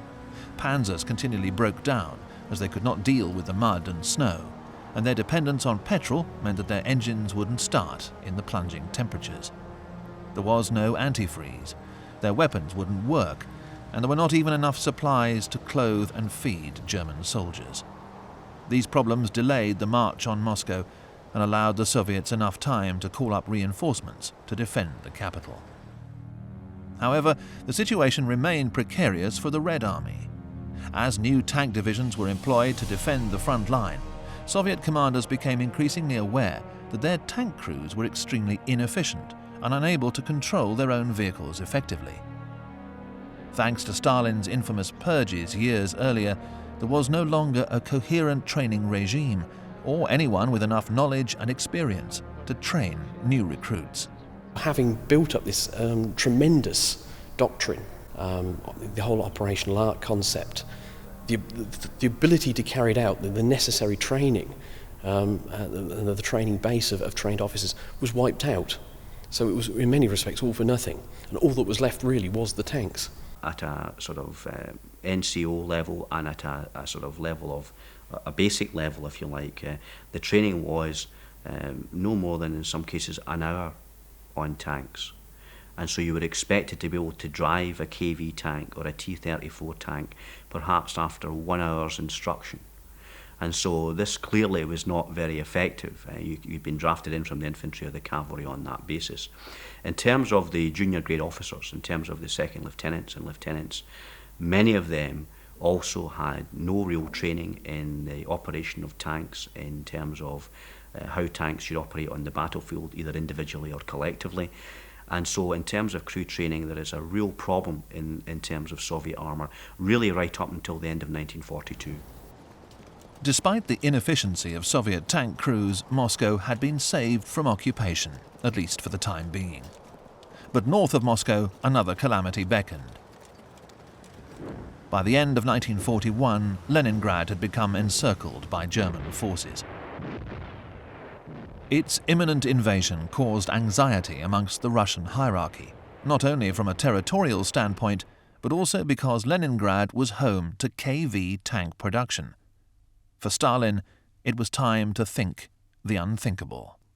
In a way, the most dangerous moment for the Russians comes in the autumn and winter of 1941 and early 42, when the tank plants are being moved back into Siberia and into the Urals. And it's not really until the spring of 42 that production picks up again. So how do the Russians survive when they can't actually build tanks for about 6 to 9 months? Russia remained defiant in the face of German adversity. Although he would have to do without a steady stream of new KV tanks, Stalin knew that at some point his factories would still have to produce a surplus to help sustain tank numbers during the break. On top of all this, by mid-1942, the tank's design faults were really beginning to surface. The KV2, although an awesome sight on the battlefield, was limited in several critical ways. For example, the ball bearings that operated on the turrets actually were not effective at dealing with this kind of gun and the weight of this gun. And in fact, the gun, although it could traverse 360 degrees, it could only do that when the tank was stationary and when it was also on flat terrain. And so basically, although it is a very impressive weapon, it does have serious limitations. It does have this very, very powerful gun, but it's a gun which cannot be used effectively on the battlefield. You have to stop to actually fire the weapon. It's amazing how the Russians, whom we praised up all the while now with the T-34, got the idea of putting out the KV2, which of course was the chassis of the KV1 and had a big steel box on top, like a rabbit's hatch, with a hefty 15.2mm gun in there. Again, for bunker busting things meant, I suppose. But even the Russians got fed up with it because there was no way of camouflaging it in any position. You see, it was so big and cumbersome, they just didn't like it anymore. You couldn't miss it, you see, even if you shot at it. It must belong to the sort of school in the Russian army hierarchy that everything big must be good, you see. After narrowly failing to conquer Russia in 1941, Hitler had to reassess his options. He could not afford to mount another attack on nearly the same scale, but he was not willing to remain on the defensive and consolidate his gains. As 1942 wore on, the Red Army began to hit back with a vengeance, inflicting huge defeats on the Germans at Stalingrad and at the gates of the Caucasus. These defeats severely dented the German army's belief in its own invincibility. But the German army was far from beaten. A brutal counterattack in the summer of 1942 was enough to remind Stalin that the war was not lost. Worse still, it marked a turning point for the KV. The real swan song of the KV is the Battle of Kharkov in the summer of 1942, and they used KVs in quite large quantities, and it's a Russian disaster. And really from that time, I think the Russians realized that the KV is too awkward to be used effectively as a battle tank. One of the problems with the KV is it's quite slow. It's also a very heavy tank. So, you know, it may seem like an obvious problem, but you can't get through a bridge with a 45-ton tank. You'll destroy the bridge as you go over it. And it's very hard to operate T-34s and KVs together because the KV is slower and it destroys the bridges. So in the end, what the Russians go for is all T-34 formations without very many KVs. There was one other source of hope for the German army. It finally had an answer to the KV. In 1941, the Germans are astonished by how good the Russian tanks are. And the KV, the T-34 are mechanically much better than any German tank. They're not operated as well, but in terms of their gun and their armor, their mobility, they are better than the German tanks. Between June of 41 and the summer of 43, the Germans make every attempt to match the Russians in terms of quality, if not of quantity. So they're trying to have tanks that are as good as the KV. So they build the Tiger to really have the same kind of armor as the KV, and with a gun that can penetrate the armor of either the T-34 or the KV. It's an 88mm high-velocity gun. It's ideal for knocking out other tanks. The Tiger tank was more than a fitting match for the Russian KV.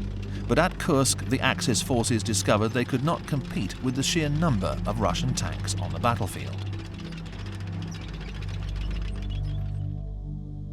The original plan had been straightforward enough.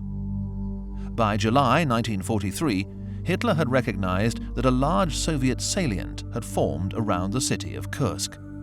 This salient was creating a bulge in the German front, nearly 200 kilometers wide and over 75 kilometers long.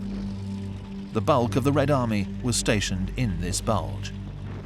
For Hitler, it was too good an opportunity to miss. He ordered his army to crush the salient and to put all Tigers into battle.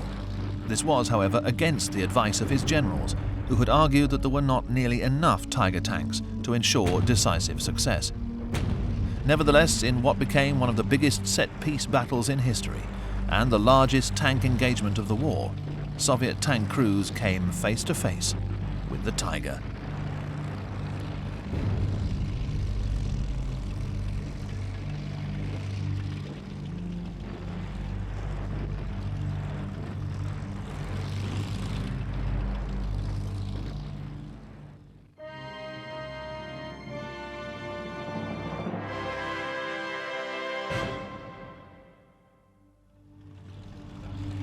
Hitler took a big gamble at Kursk and lost heavily.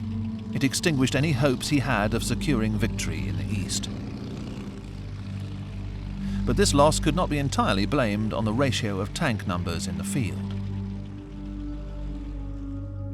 The Soviet Army's triumph at Kursk had also been the result of a quiet revolution that had been taking place within the Red Army. By mid-1943, it was a different Soviet force to the one that struggled against the German tidal wave in 1941. Stalin had been compelled to reorganize his troops following the humiliating performance of his army in 1941. He had replaced his circle of sycophants with honest generals, and the role of the commissar had been downgraded so that soldiers would start to use their own initiative again.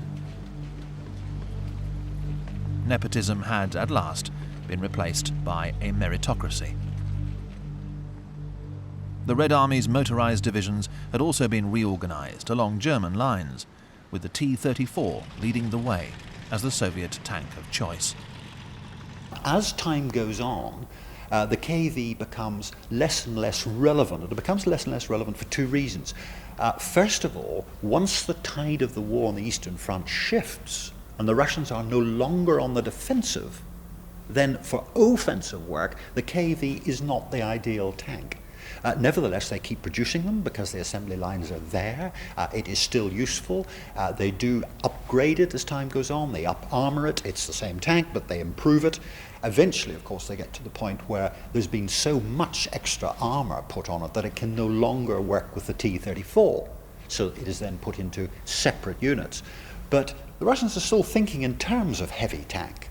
Eventually, the Joseph Stalin heavy tank comes on stream. That then becomes the latest, the modern Russian heavy tank. But essentially, it's a KV. It's just a better KV, better armour, better transmission, better gun, better turret. But it's a spin-off from the KV.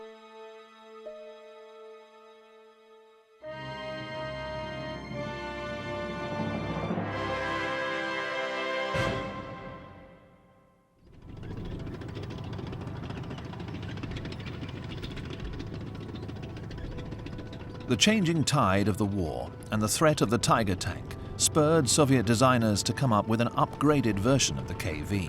And in 1944, it emerged. It was called the IS, after Stalin himself, and it evolved steadily to become the tank that finally liberated Russia. First of all, there was the KV-85, which put in the new 85mm gun in a modified turret. That was an incremental step that was needed to address particular shortcomings.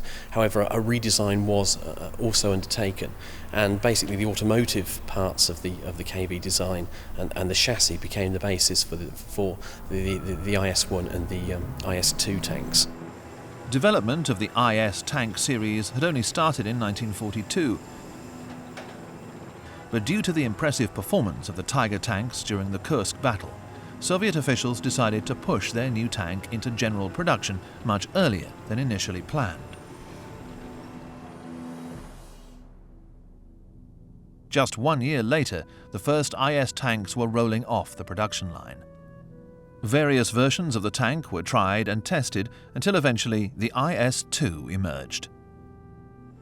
By 1944, the IS-2 was in general production and had become a staple ingredient in the Red Army's arsenal.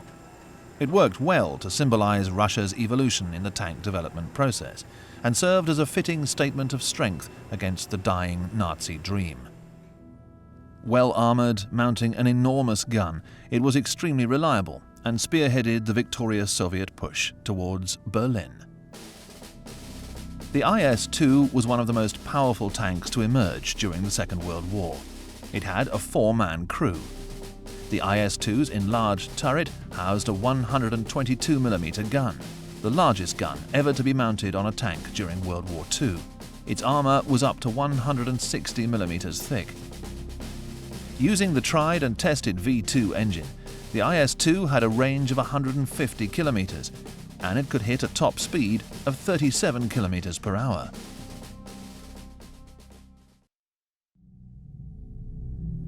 At the end of 1943, Allied leaders Joseph Stalin, Winston Churchill, and Franklin D. Roosevelt met up in the Middle East to discuss plans to launch a major offensive against Germany in the coming year. It was decided that Churchill and Roosevelt would lead an Allied offensive from the western coast of Europe. Codenamed Operation Overlord, the aim of the attack would be to force the Axis army eastwards, back into the very heartland of Germany. Similarly, Stalin promised to launch his own offensive to coincide with the Allied invasion. Operation Bagration, as it was known, was eventually launched on the 22nd of June 1944, the third anniversary of Hitler's invasion of Russia. The armed force consisted of 1,700,000 Soviet troops, supported by 6,000 aircraft, 24,000 artillery pieces, and nearly 3,000 tanks. The attack destroyed Army Group Center, releasing Moscow from the Axis grip, and became the most disastrous defeat suffered by Germany in the entire war. It cost the Wehrmacht more men and material than their notorious rout at Stalingrad, and it was the IS tank that helped inflict this punishing defeat. Operation Bagration begins in June of 1944. Now, this operation was meant to coincide with the Normandy landings on 6th of June 1944. In reality, the ever-cautious Stalin held those operations back for a couple of weeks just to see how the Allies were going to get on in Normandy before he actually committed his forces. But towards the end of June, they do launch this massive series of offensives, in fact 9 separate offensives, with the massive use of armour, Russian heavy tanks, with great dramatic effect. And Bagration actually is going to have a huge success in the late summer and autumn of 1944, effectively liberating most of the Soviet Union and really driving the whole of the German army back to Eastern European boundaries. History tells us how the German forces were eventually defeated by the Allies, and how Russia chased its fleeing enemy all the way back to Berlin, where the Third Reich was destroyed in May 1945.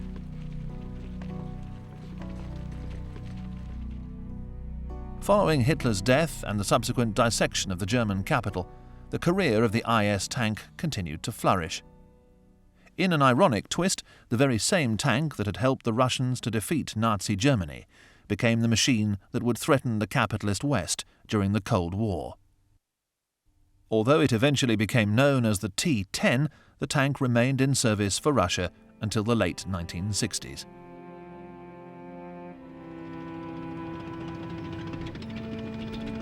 The KV was one of Russia's longest-serving tanks of the Second World War. When it was designed in 1939, the KV was the most advanced heavy tank in the world. It emerged as a valuable battle tank during the notorious Finland campaign and proved its worth when it halted the German advance at the gates of Moscow. But by mid-1943 it had become a liability, and its German rival was starting to pose a real threat to the Red Army. Undeterred, Soviet designers saw an opportunity to transform the KV into the tank that would ultimately push Hitler's army back to Berlin. The KV-1 could go through anything, and it terrified and demoralised the Germans. The only problem was the KVs weren't available in large enough numbers. They were difficult to deploy, they were difficult to get across bridges and things like this because they were so big and heavy. Although the engine is excellent, there are huge problems with the transmission. To change gear, you had to stop the tank. So although it was quite fast, you very rarely actually achieved its highest speed. The KV suffered because it was compared with really a first-rate tank in the form of the T-34. The KV wasn't as fast, it was more awkward, it didn't have a better gun, it didn't have a better motor, it wasn't any easier to use tactically. But it was still, by the standards of the time, much better than any comparable German or British tank in 1941.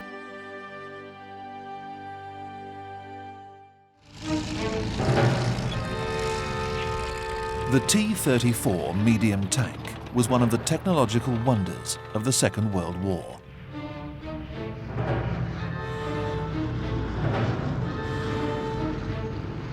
Designed, built and used in Russia, the T-34 stunned the invading German army and prevented it from seizing Moscow.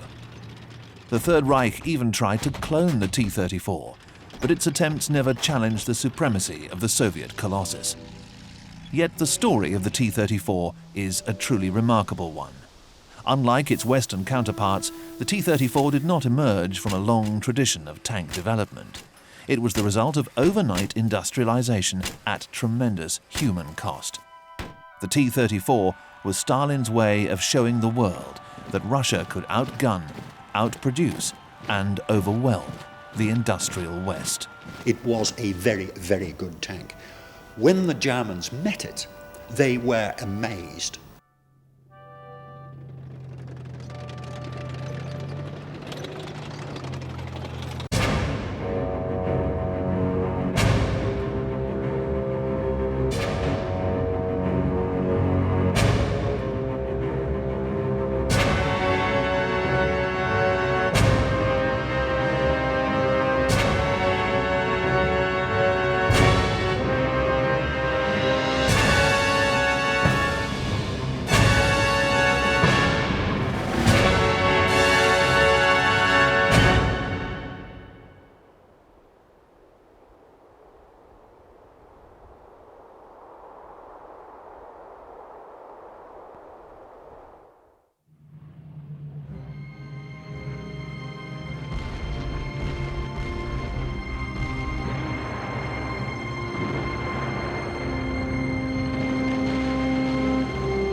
The T-34 symbolized the Russian fight for industrial supremacy with the capitalist West.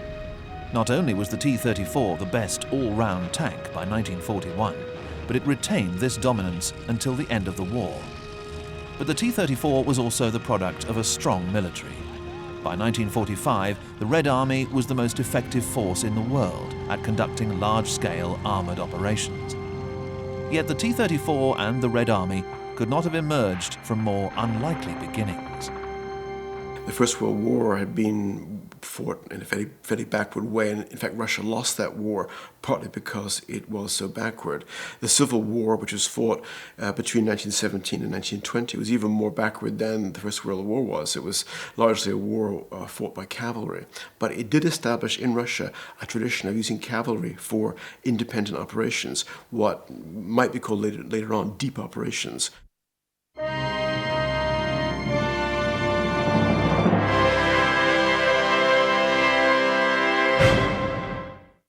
The Revolution and Civil War convinced the Bolsheviks that they would need a military arm to stay in power. So in 1918, the Red Army was born. The Russian Civil War is critical in understanding the creation of the modern Red Army. Obviously, with the Bolshevik Revolution in 1917, there was then, following on from that, the Russian Civil War, which took place between 1919 and really 1921. And Russia really was facing forces both from Japan and also from America and Britain, and also internal opposition from the so-called white forces. Now, the Russian Bolshevik forces did not perform particularly well, and under pressure in relation to this, Leon Trotsky, who was the sort of father of the modern Russian army, brought back 48,000 Tsarist officers, and also senior NCOs were also brought back to try and resurrect the professionalism of the Russian army. So in that sense, the Civil War is very important in understanding the professionalism that takes place within the Russian army. In the early 1920s, the fledgling communist government decided its priorities for the years ahead, but it had many questions to answer. When the Russians then start thinking about what shape a future war might take and what assets they might need to wage war, armour is something that they think about, because the huge expanse of Russia means that if you have something that can move fast, can move across country, and can deal death and destruction out at very long distances from your base, this is obviously something that you want in that sort of country. But to predict the nature of future warfare meant studying how the West had waged war in the past. So Russian generals analysed World War I and used their findings to formulate a plan to beat a capitalist coalition. They called their plan Deep Battle.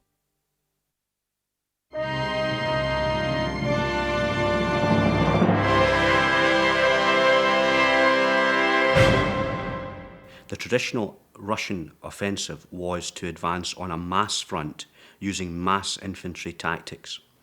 And the idea of the deep battle was, in a sense, to try and marry the whole concept of mechanised warfare using armour, lorried infantry, mobile artillery, and it's still advancing on a large front, advancing perhaps up to 100 kilometres in terms of the actual width of the advance, perhaps up to a depth of 50 kilometres, maybe even more. So a kind of, almost if you like, marrying of those two concepts, this idea of the sort of mass infantry assault over a broad front, but combining that now with mechanisation.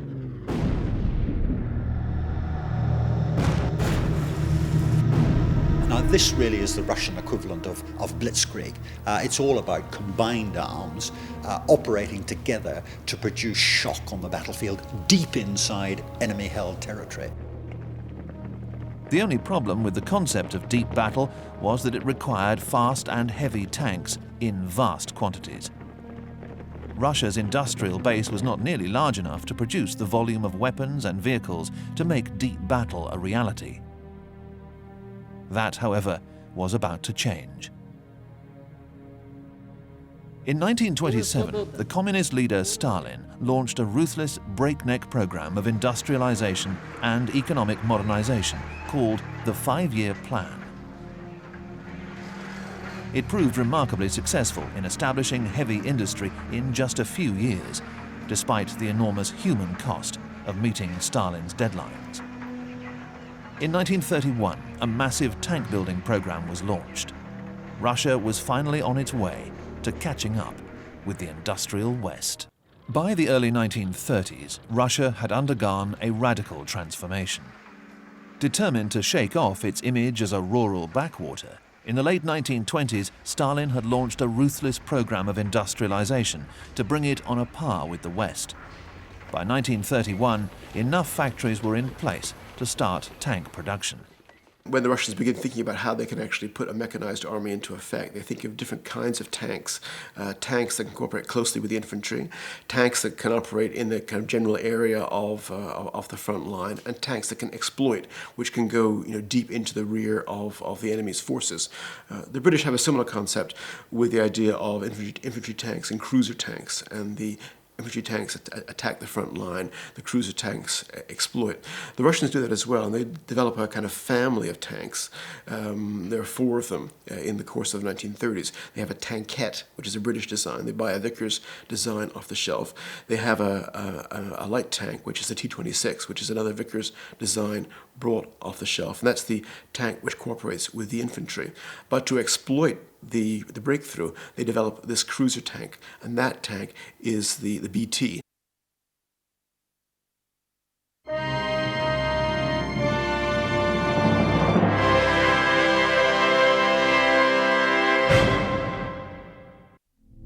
The BT started life in 1930, when Russia bought 2 Christie tanks from the United States. The BT was a clever bit of Russian stealing Western technology. It was a private venture developed in America by the Christie Corporation. It was really more of an armoured car than a tank, but it was armoured, it did have tracks, and it did have machine guns on it. Now, it didn't do terribly well in American trials, and indeed the Americans really never accepted the Christie suspension, although other countries did. But the Russians were interested in it, and the Russians bought 2 and had them shipped out to Russia. Now, because the Americans did not recognize the USSR, this had to be done clandestinely, and in fact they were brought out ostensibly as tractors. And then developed in Russia. In many respects, the BT tank finally gave the Russians what they'd been looking for, or at least what certain factions within the Russian armoured forces had been looking for. It was the perfect weapon for the kind of deep manoeuvre. It was fast, it was very, very mobile. It could strike deep very, very, very quickly, and it could strike hard. This was a superb weapon for the Russians, and they recognised it as such when they saw Christie's design. And they took Christie's design, and instead of overly elaborating it as the British did, they kept true to its fundamental principles. The BT series itself was very little different from the Christie design. It deviated in only a small respect, and was gradually and incrementally up-armoured and up-armed, and really became the design foundation for all subsequent Soviet tanks in most respects. Designers at the Kharkov locomotive plant worked on the Christie design and came up with the BT-7 tank. It was one of the seminal designs of the 1930s.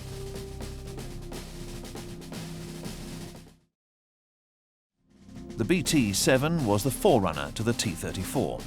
It had a 3-man crew. It mounted a 45mm gun and 2 7.62mm machine guns. Its armour was up to 22mm thick. It was powered by a V12 aero engine that was capable of 500 brake horsepower, a range of 430 kilometres, and a top road speed of 73 kilometres per hour. By 1937, Russia had undergone a huge transformation. Its enormous factories were outproducing those of the West. The Red Army had the largest armoured force in the world. It was equipped with the best tank of its generation and had a sophisticated doctrine of manoeuvre warfare. Stalin had made his point. I think it's the idea of competition with the West and gigantomania is very important. The idea that we have the biggest and the fastest and the most powerful kind of equipment is very important to the Russian state, not only in terms of military equipment, but for all other kinds of manufactured goods as well. In a way, one of the reasons why tanks work better than aircraft is you can build very heavy tanks. Heavy aircraft are kind of a not particularly good idea, whereas tanks can be built with very heavy armour, with very heavy guns, and they can make the kind of point which the government wants to make.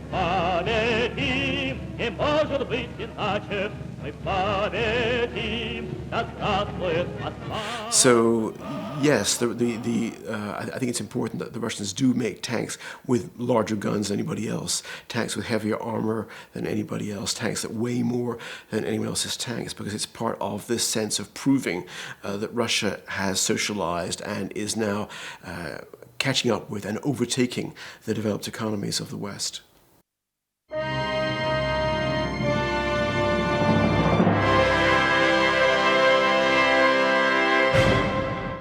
But this massive advantage was turned upside down when Stalin suspected that key figures within the army were planning a coup.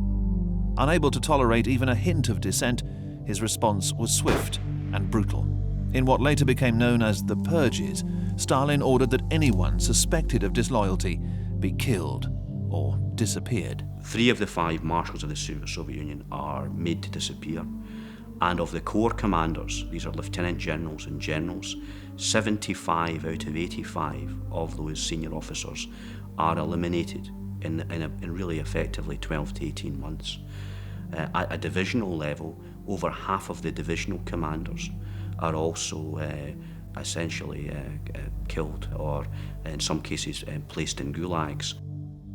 By taking out so many commanders at all levels, the standards of training, the professional standards of the Russian army inevitably declined, and the willingness of Russian commanders at all levels to use their initiative virtually stopped.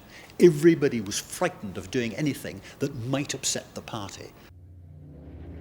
The Purges coincided with Soviet participation in the Spanish Civil War, when Stalin sent a number of T-26 and BT tanks to help the Republicans. The experience of operating tanks in Spain convinced Soviet commanders that they were too thinly armoured. But the armour wasn't their only concern. Much of their work revolved around the BT's use of tracks and wheels. It had an interesting concept in that they had tracks and wheels. Now this sounds odd now, but at that stage, when the track technology had not been fully developed, it did make sense to approach the battle on a road on your wheels, and then in a space of about 30 minutes you could transfer it onto tracks. The wheel-track debate abruptly ended in the winter of 1939 when the Soviet Union invaded Finland.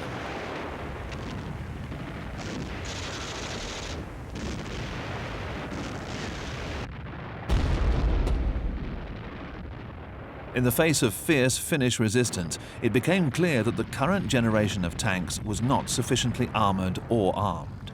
But designers were sure that the tracked version of the BT could be up-armoured and up-gunned without any drop in performance.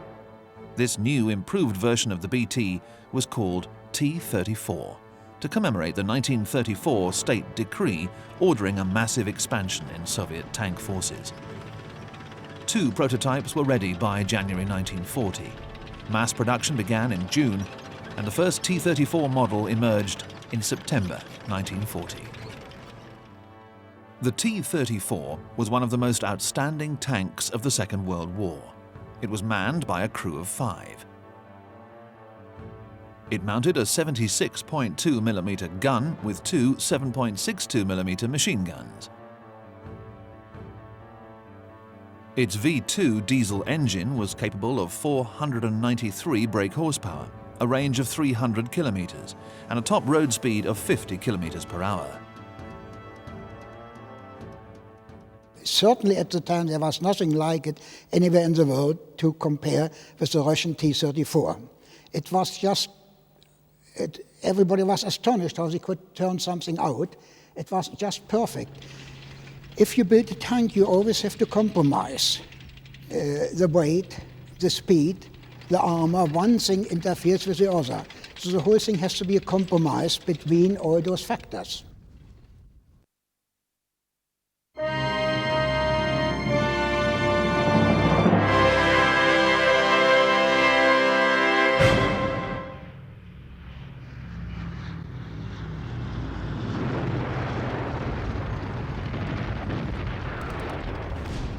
The T-34 made its battlefield debut in June 1941, when Hitler tore up his non-aggression pact with Stalin and brought the war to Russia. In what was codenamed Operation Barbarossa, a German army of 3 million men crossed the Soviet border. The army divided into 3 groups: Army Group North, Army Group Center, and Army Group South. Army Group North was detailed to take Leningrad. Army Group Center was ordered to march on Moscow. And the task of Army Group South was to conquer the Ukraine. On paper, Russia's armoured resources looked formidable, with 21,000 tanks, compared to the Germans' mere 3,300.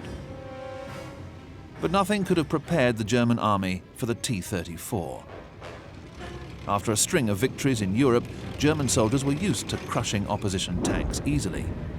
The T-34's effect was utterly devastating. Otto Benze was an infantryman with Army Group North. Haben wir erlebt. Bei Barbarossa hier, da wurden allerdings viele russische Panzer wurden tatsächlich von unserer PAK, das ist die Panzerabwehrkanonen, hatten wir da bei uns in den Stellungen mit, bei der Infanterie. Die hatten 7,5 cm, waren das Geschütze, Langrohr, und die haben die Panzer knacken können. Sonst konnte man den Panzer konnte man ja nichts machen gegen Panzer. Die waren ja so gesichert, also so fabriziert. Das war der russische T-34, das war der beste Panzer, den der Russe hatte. The German infantry found, to its horror, that the T-34 was virtually shell-proof. The reason for this was simple, but incredibly effective: sloping armour. One of the major strengths of the T-34 is sloping armour, something which every nation has copied. Now, the point about sloping armour is you get increased protection for the same weight. It's a simple concept, but it was the Russians who thought of it first. It had thick armour, and it had a decent gun in the 76mm.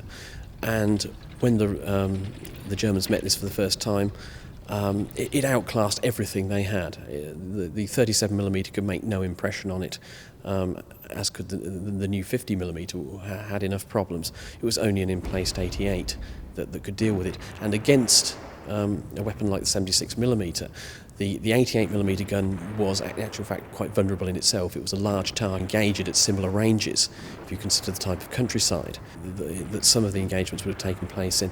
So it was a pretty attritional match between the T-34s and the 88s. So it was an enormous shock to the Germans, and they needed to do something about it very, very quickly. Armed with Panzer IIIs and IVs, horrified German tank crews found they were simply unable to pierce the T-34's sloping armour. Oder noch schwächer, vielleicht mal eine 7,5 dabei. Sie nannten diese Geschütze Panzeranklopfgeräte, weil wir waren panzermäßig den Russen unterlegen. Die hatten mit ihrem legendären T-34 eine ganz andere Panzerwaffe.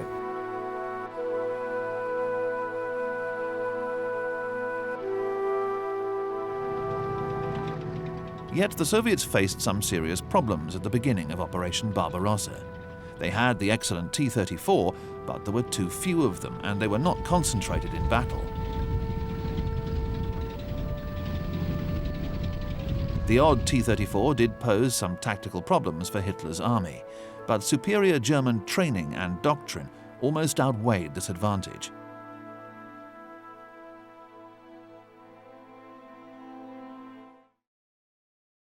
In 1941, the Soviets paid a heavy price for Stalin's purges. Those soldiers left in the Red Army had no battlefield experience and lacked adequate training. It became standard practice for men to go into battle after just 1 hour in a tank. you need at least 6 years training to do your job properly. But Stalin, he done away with hundreds and hundreds of high-ranking officers. I believe most of the generals, the army commanders, the lot. The so-called purges of Stalin in Russia at the time took the lives of about 35,000 officers and generals. All shot without any sort of court case out of hand. And of course this disrupted the whole Russian build-up of their own forces, which after all were only then starting after the Civil War. And Russia found itself in a very difficult situation. Firstly, there is a lack of crew training. Crews have been rushed in from the infantry and from the cavalry with minimal training. Junior officers have also not had sufficient training or courses, and therefore at that level the crews are really learning on the job. There's also in the early T-34 design a very sort of poor vision arrangement, in the sense that tank crews find it very difficult to see properly, and that's going to affect the operational effectiveness of this vehicle, particularly in the turret.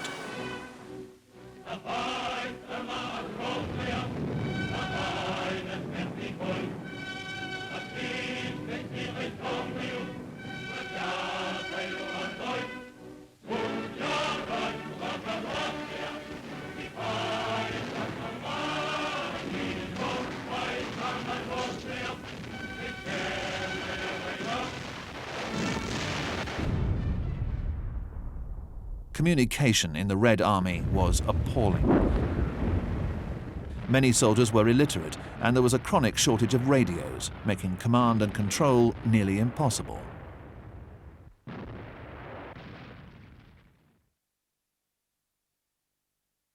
Every German tank had a radio.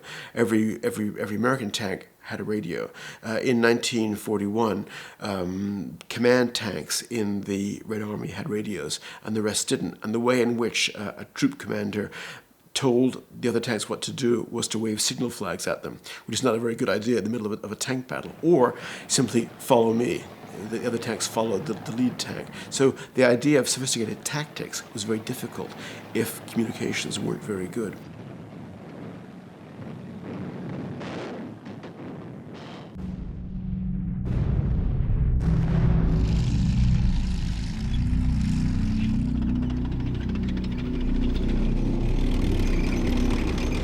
By October, Army Group Center was just 25 kilometers from Moscow. But as the weather deteriorated, the German tanks' tracks became clogged with mud and later struggled in the snow. The T-34, with its Christie suspension, wide tracks and low ground pressure, remained mobile. Again, Soviet designers used simple designs to great effect. They had one terribly simple little idea. One of the problems you always have with tanks is the track pins. Now, the track pin is literally a steel pin that holds the different sectors of track together. And one of the problems is that they sometimes come out. And it's quite difficult in an engineering sense to make the thing stay in. What the Russians did was they put a curved plate on the inside of the track, so that any track pin that was halfway out, as the track came round, the curved plate just pushed it back into position again.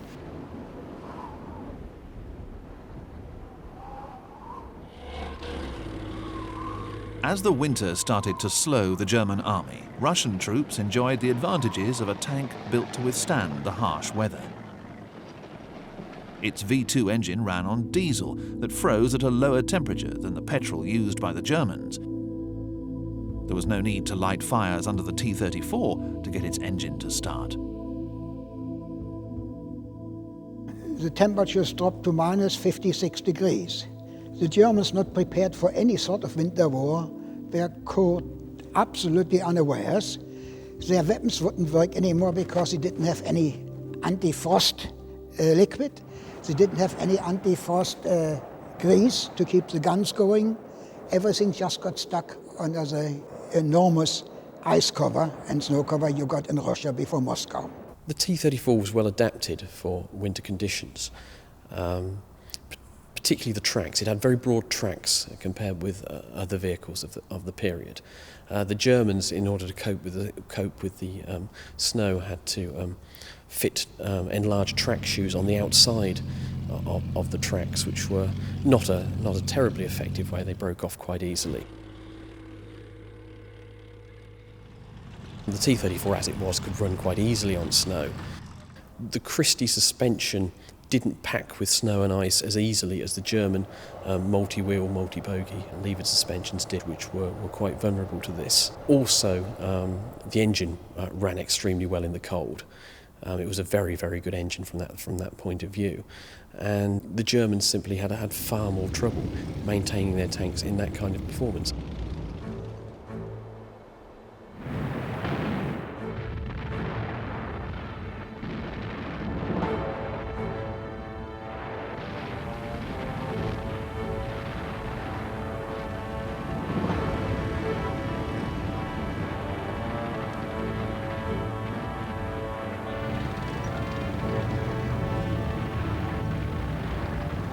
Obviously, the T-34 had been designed for the terrain in which it operated. It had been designed to operate in Russia. It had been built with Russian experience in mind. The basic norms of everyday conditions in Russia were at the back of everything that they did. The Germans, likewise, the norms of everyday conditions and infrastructure in Germany determined the way the Germans built their tanks, and really, you know, the Eastern Front was not Germany.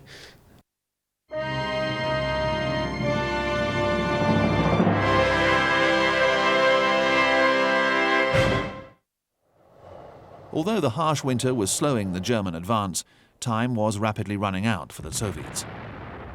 It started to look like there would be no quick German victory, but a long, drawn-out battle of attrition, where sheer numbers would account for as much as tactical genius. After suffering catastrophic losses in 1941, pressure was on the Red Army to retrain and re-equip by the spring of 1942. The only way the Soviet Union was going to beat the Axis would be with the help of many, many more T-34s. But there was a problem. Most of Russia's heavy industry was in the path of the German onslaught.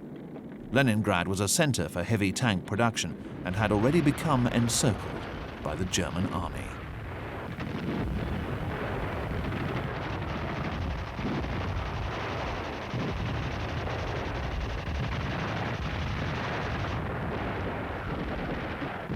So, in late 1941, Stalin thought the unthinkable and took the unprecedented step of relocating the Soviet armaments industry eastwards to the Urals, Volga, eastern Siberia, and Central Asia. Factories were reassembled in appalling conditions, similar to those endured under the 5-year plan. But the sheer scale of the relocation was something not seen before.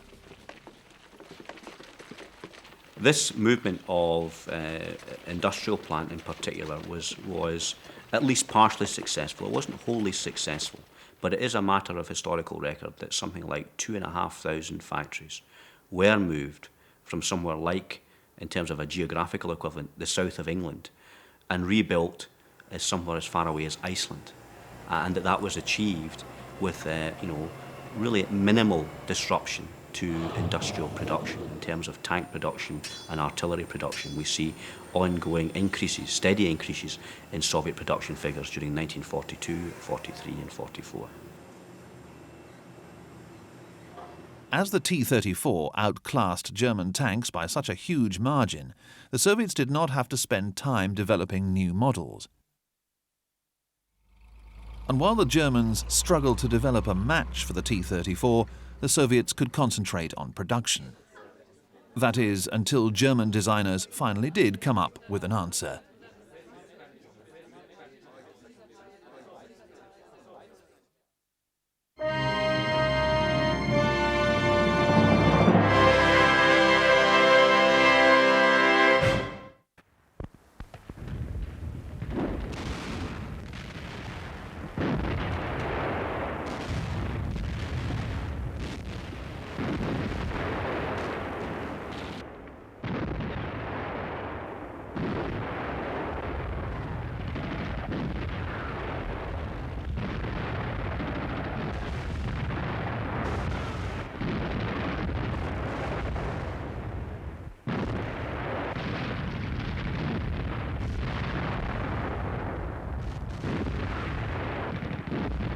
German High Command did not expect a long, drawn-out struggle when it ordered the invasion of Russia in 1941.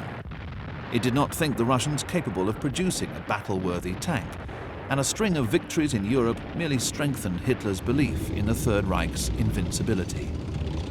When Barbarossa started, there was no intention to replace the Panzer IV, the workhorse of the German tank arm.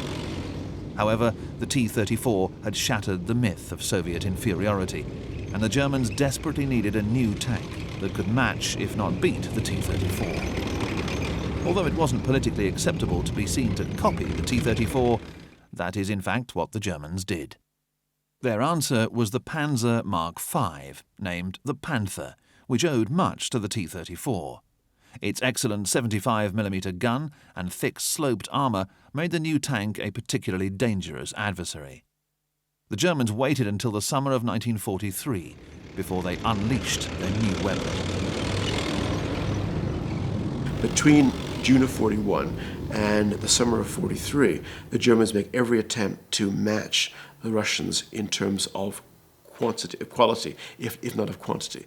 So they're trying to have tanks that are as good as the T-34 and the KV. So they build the Tiger to really have the same kind of armor as the KV, and with a gun that can penetrate the armor of either the T-34 or the KV. It's an 88mm high-velocity gun. It's ideal for knocking out other tanks.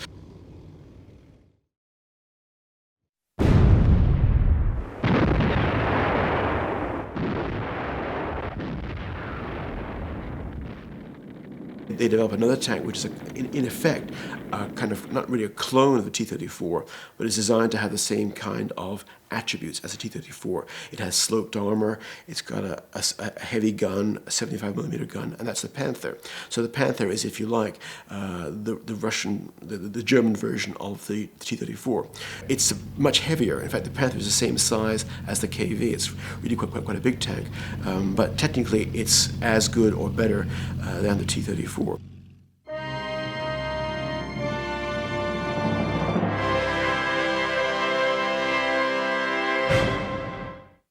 After defeating the Germans at Stalingrad during the winter of 1942-43, a huge salient in the line, 160 kilometers wide and 110 kilometers deep, centered on the city of Kursk.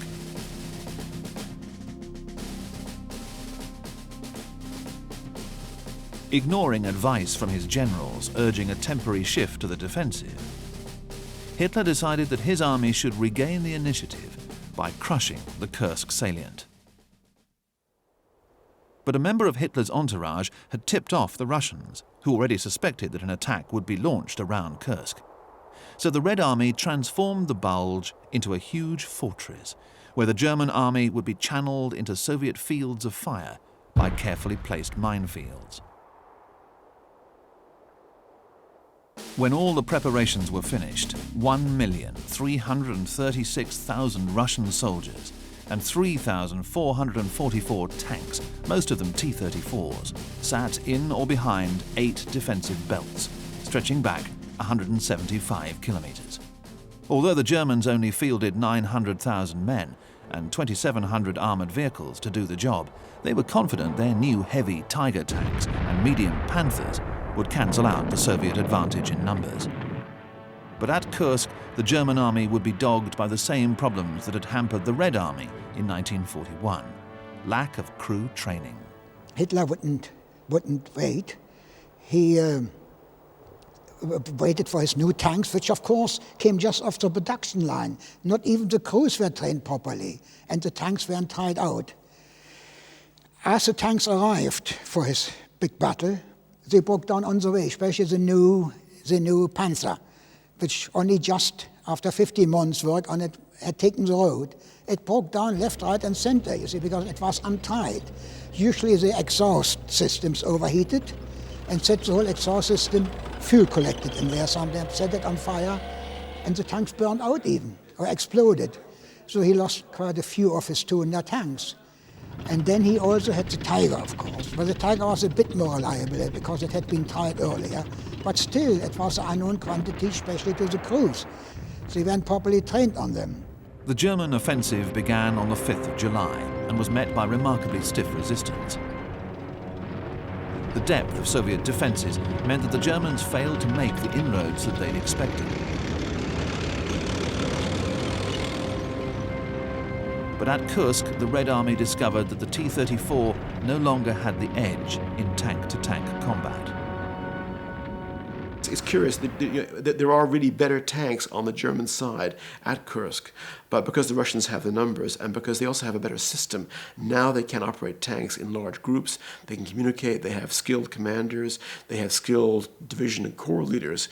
They can actually win a major battle in the summertime against the Wehrmacht.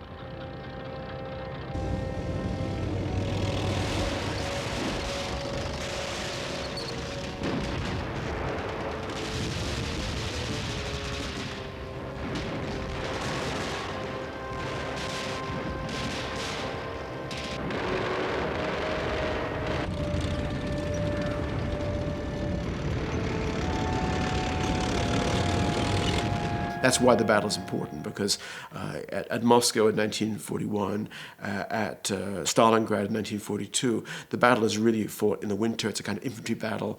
It isn't really it isn't about tank warfare, but Kursk is. And in 1943, the Russians in effect win that battle because at the Battle of Kursk and the Battle of Oryol right afterwards, they drive the Germans back. So they fight. They actually can fight an effective tank battle under modern conditions, and that's the coming of age of the Red Army.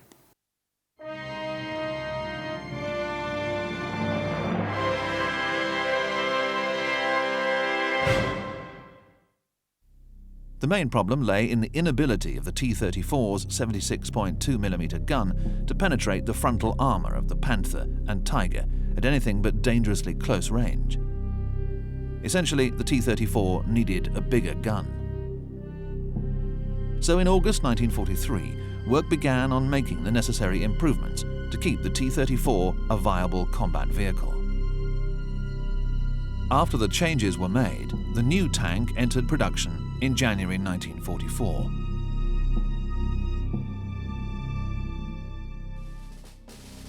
The tank that emerged was called the T-34-85.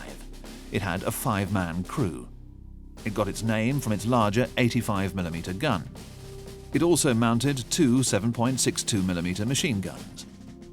With armour up to 90mm thick, it was powered by the trusted V2 engine that was capable of 500 brake horsepower and a range of 300 kilometres. It could hit a top road speed of 50 kilometres per hour. The T-34-85 is essentially the T-34 with all its faults ironed out. It's got a turret that is much better than the previous one. 3 men can now work perfectly comfortably in the turret. It's got rid of things like the shell trap. It's got a better gun, and it's up-armoured. Despite that, it's still almost as fast as the T-34. When it comes out, it's the most powerful Allied tank anywhere, and indeed came as a bit of a shock to the Allies in 1945. The new 85mm gun was effective up to at least 1,000 metres and could penetrate the frontal armour of the Tiger and Panther. One of the advantages of the T-34-85 was that it didn't involve a long and complicated design process that had dictated production of the German Panther. Another bonus was that it could be produced using the same production line as the T-34-76. It was soon being produced in as vast a quantity as its predecessor. In 1944, 11,000 T-34-85s were built, 2.5 times that of its German rival, the Panther. The T-34-85 entered service with the 1st Guards Tank Army and was welcomed by crews as a tank that could hold its own amongst the Tigers and Panthers. When offensive operations restarted in 1944, the improved Soviet operational skill, the better trained generation of tankmen, and powerful new vehicles inflicted a series of telling blows on the Germans. Under Operation Bagration in June 1944, Soviet infantry and heavy tanks battered a path through German lines which was exploited by the more nimble and reliable T-34. By late July, Soviet tanks had reached the Vistula and the gates of Warsaw. Bagration showed how far the Red Army had come in terms of leadership, combatability, and equipment. It was one of the most sustained and sophisticated operations of the war. The efforts of the summer stretched the Soviet logistical chain to the limit, and large-scale operations were not resumed until January 1945. But by the 16th of April 1945, the Red Army had reached the outskirts of Berlin. A mixture of German regular troops, old men, and Hitler youth fought for every street, house, and room.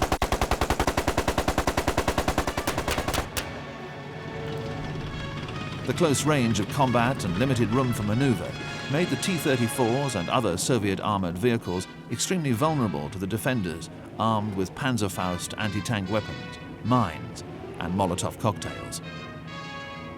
More than 800 Soviet tanks were lost in the bitter fighting.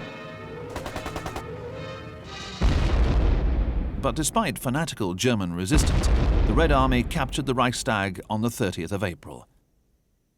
Hitler shot himself that same day.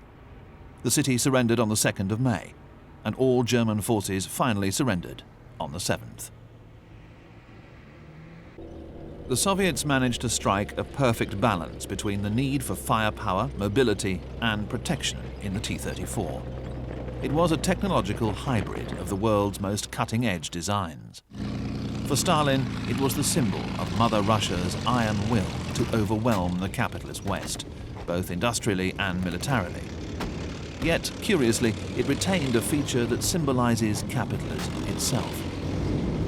One rather amusing aspect of the T-34's performance, which is perhaps visible in the vehicle behind, which certainly appealed to the German sense of humour, was the fact that the hatches on the T-34, when opened on the 85, looked like Mickey Mouse's ears, which was quite ironic given the iconic status of Mickey Mouse within the capitalist world and the iconic status of the T-34 in the communist world. Quite an amusing contrast. Stalin knew that the only way to beat the Third Reich was to keep producing the T-34 in vast numbers. He also knew that in order to keep Russia's factories ticking over, tanks had to be simply designed. And it was the T-34's simplicity that drove the Nazi army out of Russia.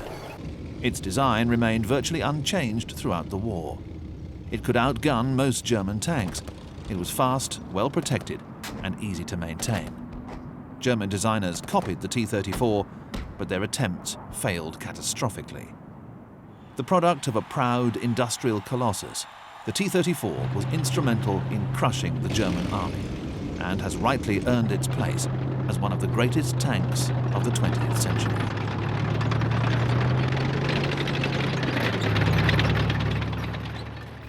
The T-34 is not the best tank of the war in terms of engineering, in terms of performance, but it's the best all-round tank of the war.